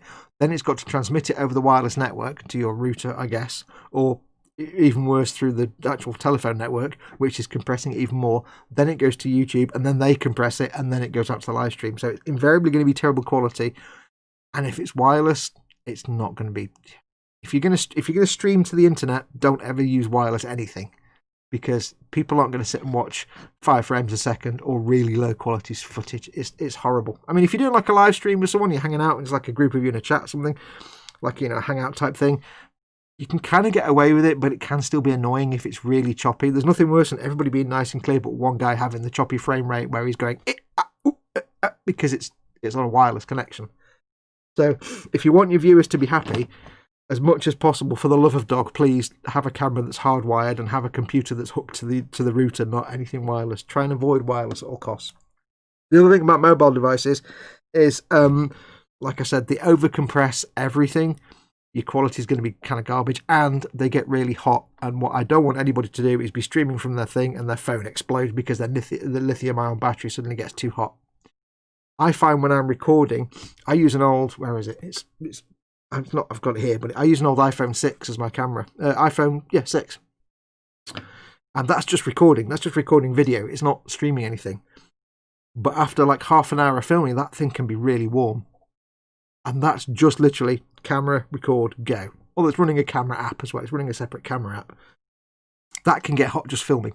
And I have to leave it for, I have to film for about an hour. I have to stop, just let it cool down, because it's a lithium-ion battery. And if that thing gets too hot and it somehow gets damaged or pierced without you realising it, that thing can alight. It can burst into flames. They're dangerous things to have, especially if you're filming it's right there in front of your face. I get worried about it sometimes. So I don't recommend streaming on a mobile device, especially if it's your actual phone, because it will kill the battery. It will get really, really hot.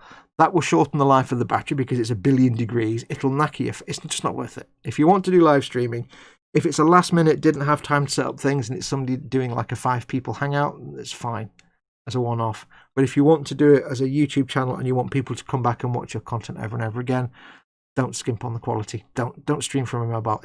It will look terrible and nobody will watch it. They'll be there going, I can't watch this. Especially if if like this, you're trying to teach someone how to do it, or you just want to show someone stuff like this. You wouldn't watch this if this was all blurry and rubbish, because you couldn't see anything. So, yeah, you can do it from mobiles, but it's generally garbage, and I wouldn't recommend it.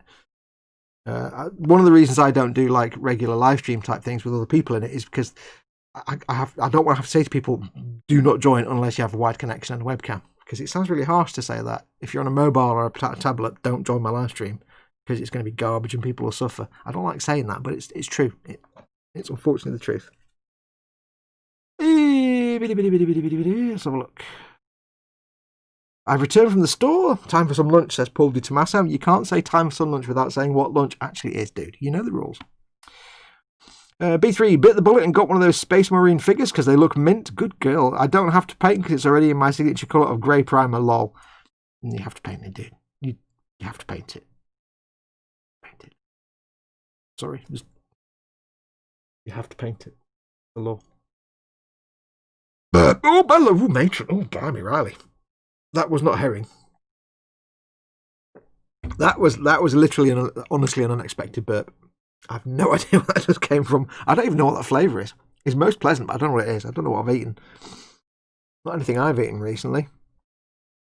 Also picked up something else that will be sent on, says B3. I know we aren't doing Secret Santa this year, but I can treat my patrons surely, especially as I only sponsor 3 people. Oh, you can do what you want. You can do absolutely what you want. Typically reacts with moisture in the air. Breathing on it most likely makes the air more moist. Moisture, says Chindy. Welcome, Chindy, by the way. It could be that. I suspect it probably is that.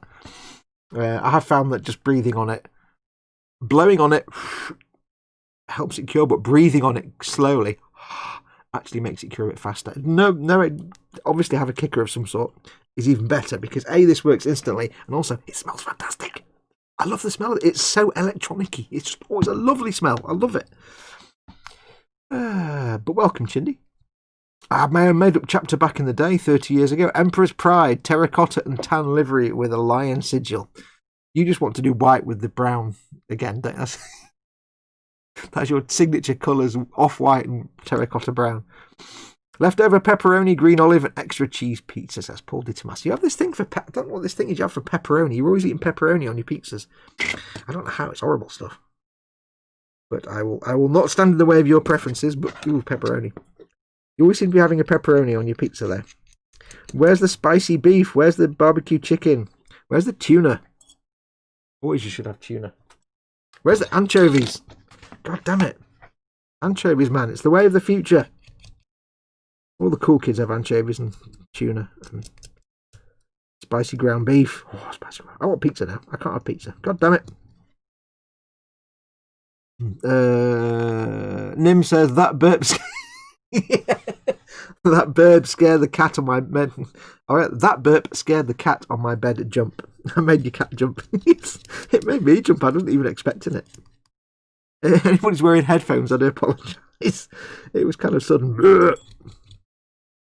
I used to try and not burp on streams and stuff, but in the end I thought, you know what, screw it, it's funny. If somebody doesn't want to watch because I burp, then never mind. See ya. We're all grown-up adults. We're all more than happily allowed to act like children. We spend all day being serious and grown-up. When I do my live streams, I don't want to be grown-up and serious. Also, it's my live stream anyway. I do what I want. Yeah, it's my party. I call the shots around here.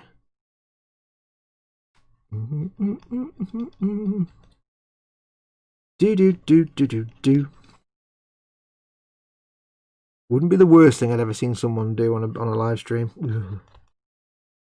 Oh god, I hate people that do that when they start their video. I watched a video the other day and it was some gaming thing. And I swear, the guy did his intro and it was something along the lines of, I mean, you would logically, something like on the lines of, hey, what up YouTube? How is everyone doing? It's me, whoever his name was, back with another video about whatever the hell he was talking about. I think. Because that whole statement got compressed down to, hey, and then he started talking normally. I'm like, what the fuck was that? Oh, and I hate that. I hate that with a vengeance. I mean, I know I talk fast when I get excited, but that's because I'm a geek and I get excited about nerdy stuff and I can't help myself. But I will never in my life say, hey, what up YouTube? Unless I'm taking the piss at someone that says, hey, what up YouTube? I can't do it. It's like, oh, just... It's like the thing of having your face in the thumbnail is apparently a very good way to get more views. Having, like, if you're doing a video about a thing, if I was doing a video about this, I'd have this in the thumbnail with me holding it in my face going like that, like looking at it with some sort of surprised look on my face.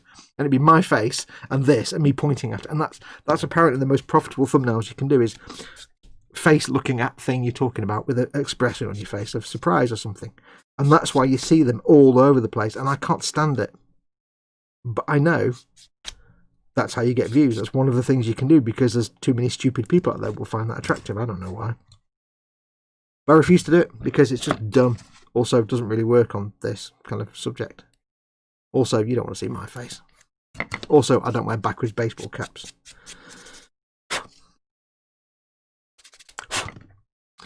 But hey. That burp made my head vibrate, says Chrono Man. Puts headphones down and backs away slowly. Yeah. Pepperoni is good, Fox. No to any kind of fish on pizza. You just... I understand what you're saying. You're completely wrong, but I understand your point. But fish, tuna on a pizza, anchovies, perfectly adequate. Absolutely. Mix in. My favourite pizza, when I used to... Until I realised that Domino's was a complete waste of money. Because 20 quid for a pizza that cost you £2.50. Goodbye. You know, I'd have maybe the Texas barbecue chicken with bacon and barbecue sauce and extra spicy beef and extra anchovy. You know, the pizza itself would come with, say, for example, sweet corn, chicken, barbecue sauce, mushroom, and bacon. That might be it, or whatever it is, you know. And I'd be like, okay, but I want extra spicy beef. Ground spicy beef. I want extra bacon, of course. I want sausage. I want anchovies. I want tuna. And I want peppers. And I want everything else. And just... it'd be fine. I see no problem with any of that. Fish is just the cow of the sea. And cow is good.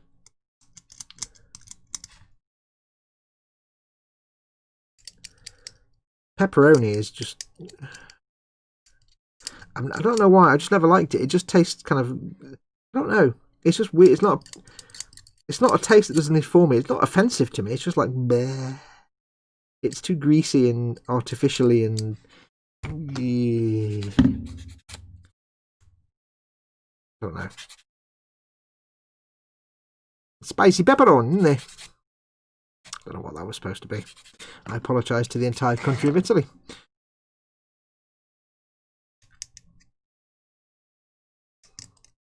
That's that cleaned up. But I don't think we need to do any easy line on this because it doesn't have such a big egregious gap. And I don't want it to be an exact copy on both exhaust pipes because that kind of takes the edge away a little bit. When you're doing stuff like that, like say like I've done the easy line on that exhaust, which I've just put somewhere and forgot where I put it. Like that on there. It makes more visual sense if you don't do it on every situation where that was used. So if you've got, say, two exhausts like this, if I do it on one exhaust and not the other, it makes it more interesting and potent. If I have it on both, it's kind of less interesting. It's hard to explain. This has got a bit of the thread here wrapped around this bit of exhaust, which I need to clean up actually. You don't want everything to look like everything else. You don't want to have too much similarity. Something can be much more interesting if it's minimal. So it's hard to explain really, but the less of something there is, the more interesting it can be and the more it stands out. If you have like 10 exhausts on every exhaust, there's a bit of that kind of binding. It loses its efficacy. It loses its potency. But if you have 10 exhaust pipes and it's on one of them or two of them, it's more likely it's got a story to it. Like, you know, you've got, say, that binding on that one exhaust. Well, that one exhaust, this bit snapped off and they had to fix it by wrapping that bandage or whatever it is round, that rope round it, and it holds it in place. If you do it on all of them, it's saying, yeah, on every single exhaust there was a bit that broke off and they had to bind it up. But that's kind of, no. So if you are doing anything like that, little custom bits and bobs here and there, just be tempted to do one or two, not just put them everywhere. You might find it has more of a visual impact having on everyone. Cool. That's that done. I think that's, I can still just about see them mould lines, gaps, seam lines, whatever. Not ideal, because I can't get anything in there, but I can get a blade in there. But there will be mud and dirt on these, so. Mud and dirt and many things on these to hide all the sins. Always hide your sins with weathering. It's the trick. Weathering fixes all the mistakes, hides all the sins. Also, so does glue. Bit of glue on that just to smooth it down. Because I've been using my knife as scrapey.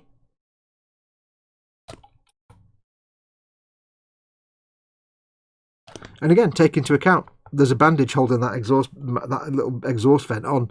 That means it's got a scratch on it there. That's taken some damage. It's not going to be nice and smooth. You can therefore get away with doing some funkiness on it. Because it's supposed to be a battered vehicle. There you go. Weathering hides all your sins. Right, that's 6 o'clock. Just good timing because I've just finished doing that bit. There's only one Domino's in my area and they have bulked up the order 85% of the time, and I just stopped ordering pizza, says Retro Rabbit Studios. I suddenly realised that I can get a pizza from my local pizza takeaway around the corner for like £2.50 that's just as good as theirs. You're paying 18 quid for a pizza with 2 toppings or 3 toppings. It's worth £4. I know you've got to pay the staff and everything else, but I'm not paying £20 for a pizza when I can pay £5 for a pizza from the store, from another place, or I can go and buy one that I can cook myself for like 5 quid. It's not worth it. They're completely stupidly overpriced nonsense. I like them. They're just ridiculously overpriced. I feel the same, Fox. I refuse to watch videos with thumbnails like that. I just block that channel. Yeah, I don't watch them at all because I know they're just aimed at the lowest common denominator. Everybody knows those are the best thumbnails to do because it gets you the views. Therefore, the person that's doing it is just keen on getting the views. I don't make videos for that. I want to get as many views as possible. I want to get as many subs as possible, but I don't make content to get that. I make content to make the content, and if I get the views and can earn money doing it and do a living doing it, that's great. If not, it's not ideal. I have to go and find a job, but I can't make as much content. But I'm not doing it. I'm not doing it just to get the views, if that makes sense. I'm doing it because I like to do the videos. I like to make the content. I like to teach. If I can, make a living doing that while I'm doing that, then bonus. I go mad with extras on Subway. I have the Italian BMT with extra bacon, extra chorizo, cheese toasted with mixed peppers, red onions, jalapenos, hot chili sauce. My mate calls it a meaty arse blower.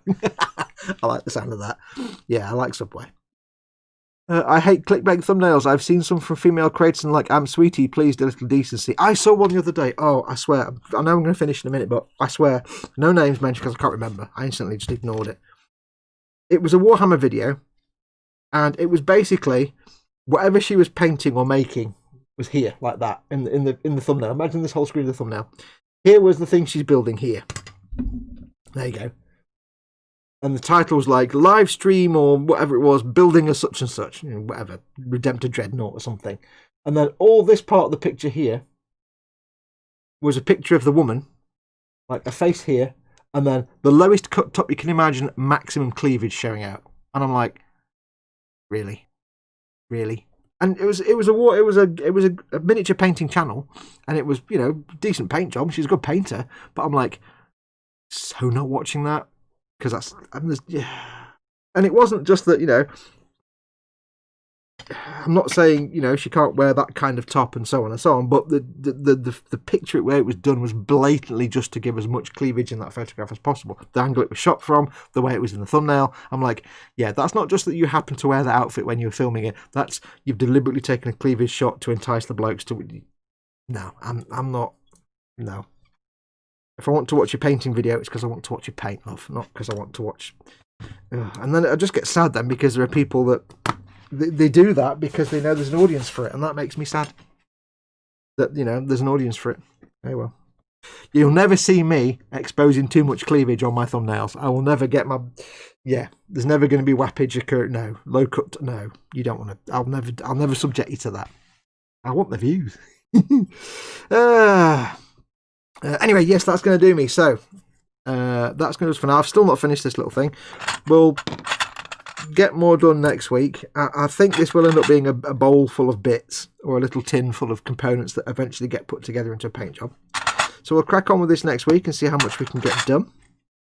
I think what I will do is, when this is finished, I think I will start on the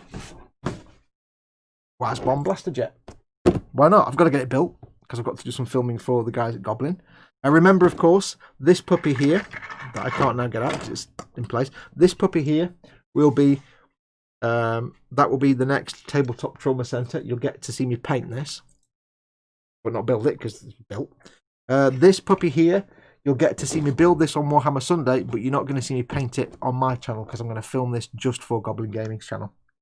I'll still send you there to watch it, but so I won't be doing a bit of paint series on this. I may well do a paint series on my channel later because if I enjoy building this, I'll probably do another one. I might eventually make all 4 variants. You never know. There's no harm in me building because I build these things to sell. Don't forget, a lot of the times. So if I build that one, I'll paint it, film it for them, sell it. Then I might build that one, paint it, film it on my own channel, sell it. There you go. We shall see. So that once we finish this one, I might do that next. I might not. I've got other things I need to build. I can't do my Baneblade yet because I don't want to step on Ted and Chris's toes and everybody else's. So there you go. Mankini Thumbnail says KBZ Doofus. Oh God, welcome KBZ Doofus. Thank goodness for that, Fox, says Ian. What if it's a video about painting a bust? Well, I don't mind if the bust is on the model. Miniature, let's say miniature. Right, I'm off to take some thumbnail pictures, says Chris at Gross Models. Oh dear. Right, we're on now. Where did I put that tight crop top, says Paul Lines. Oh dear Lord. Yes, oh dear. What have I started? Yes. Anyway. That's going to do us for today. So thank you very much for watching. I've gone a little bit over. Don't forget, of course, tonight, 8:30, I think. Chris, remind me if I'm wrong, or put in the chat if I'm wrong. 8:30 tonight on Ted Skipper Scale Models, the channel. You should already be subscribed to his channel, but make sure you go anyway. 8:30 tonight, it's Chris and Ted working on their... Well, Chris is working on his Orc Battle Wagon, I assume. Or might be working on his Baneblade, you never know. And Ted working on his Baneblade. Awesome fun to watch. 8:30 tonight. Go and watch it on Skipper Scale Models. Chris has control of the buttons. It won't fall over. Don't forget, of course, I will be back tomorrow with eModels Monday, the Monday show on emodels.co.uk's channel. And then throughout the week, I'll be cracking on with the Lehman Russ paint job. I'm still filming episode 3 of the Tabletop Trauma Centre for that, so do stay tuned. If you'd like to support this channel, if you've enjoyed this and you want to help me keep making content, please do consider becoming a patron at patreon.com/modelmakingguru or becoming a channel member by clicking the join button under any one of my videos. Either way, you're helping to support this channel and keeping this channel alive. And you're also getting access to all my most of my video content a week early, advert free, before everybody else gets it. So do keep that in mind. I think I'm supposed to release a video today. Could be tomorrow. I'll have a look. The second episode of Tabletop Trauma Centre comes out, if not today, tomorrow. I think I'll have a look and see. That might be out for everybody. So yes, you get advert free content a week in advance. And that's it. I am thinking about making the painting of that WAS bomber that I'm going to be doing for Goblin. I might make it, although I'm not going to have it on my channel, I might actually make it available for patrons and channel members as a little treat. We'll see. I don't know yet. I don't know. It's a difficult minefield to navigate, but we'll figure it out. Yes, I do consider liking and becoming a patron or becoming a channel member. Don't forget, of course, to like and subscribe and leave your feedback in the comments below. Anyway, I shall see you all at 8:30 on Chris's channel. On Ted's channel, sorry, Skipper Scale Models. Is it Skipper Scale Models? I think so. Put a link down anyway, you'll find it. And I shall see you all then, but if not, I shall see you tomorrow night for the eModels Monday show. So until next time, I'll quickly test my buttons are working. Yes, they're working. I shall say, take care of yourselves. Go make something awesome. Go be awesome. You're already awesome, you know it anyway. And until next time, adios amigos.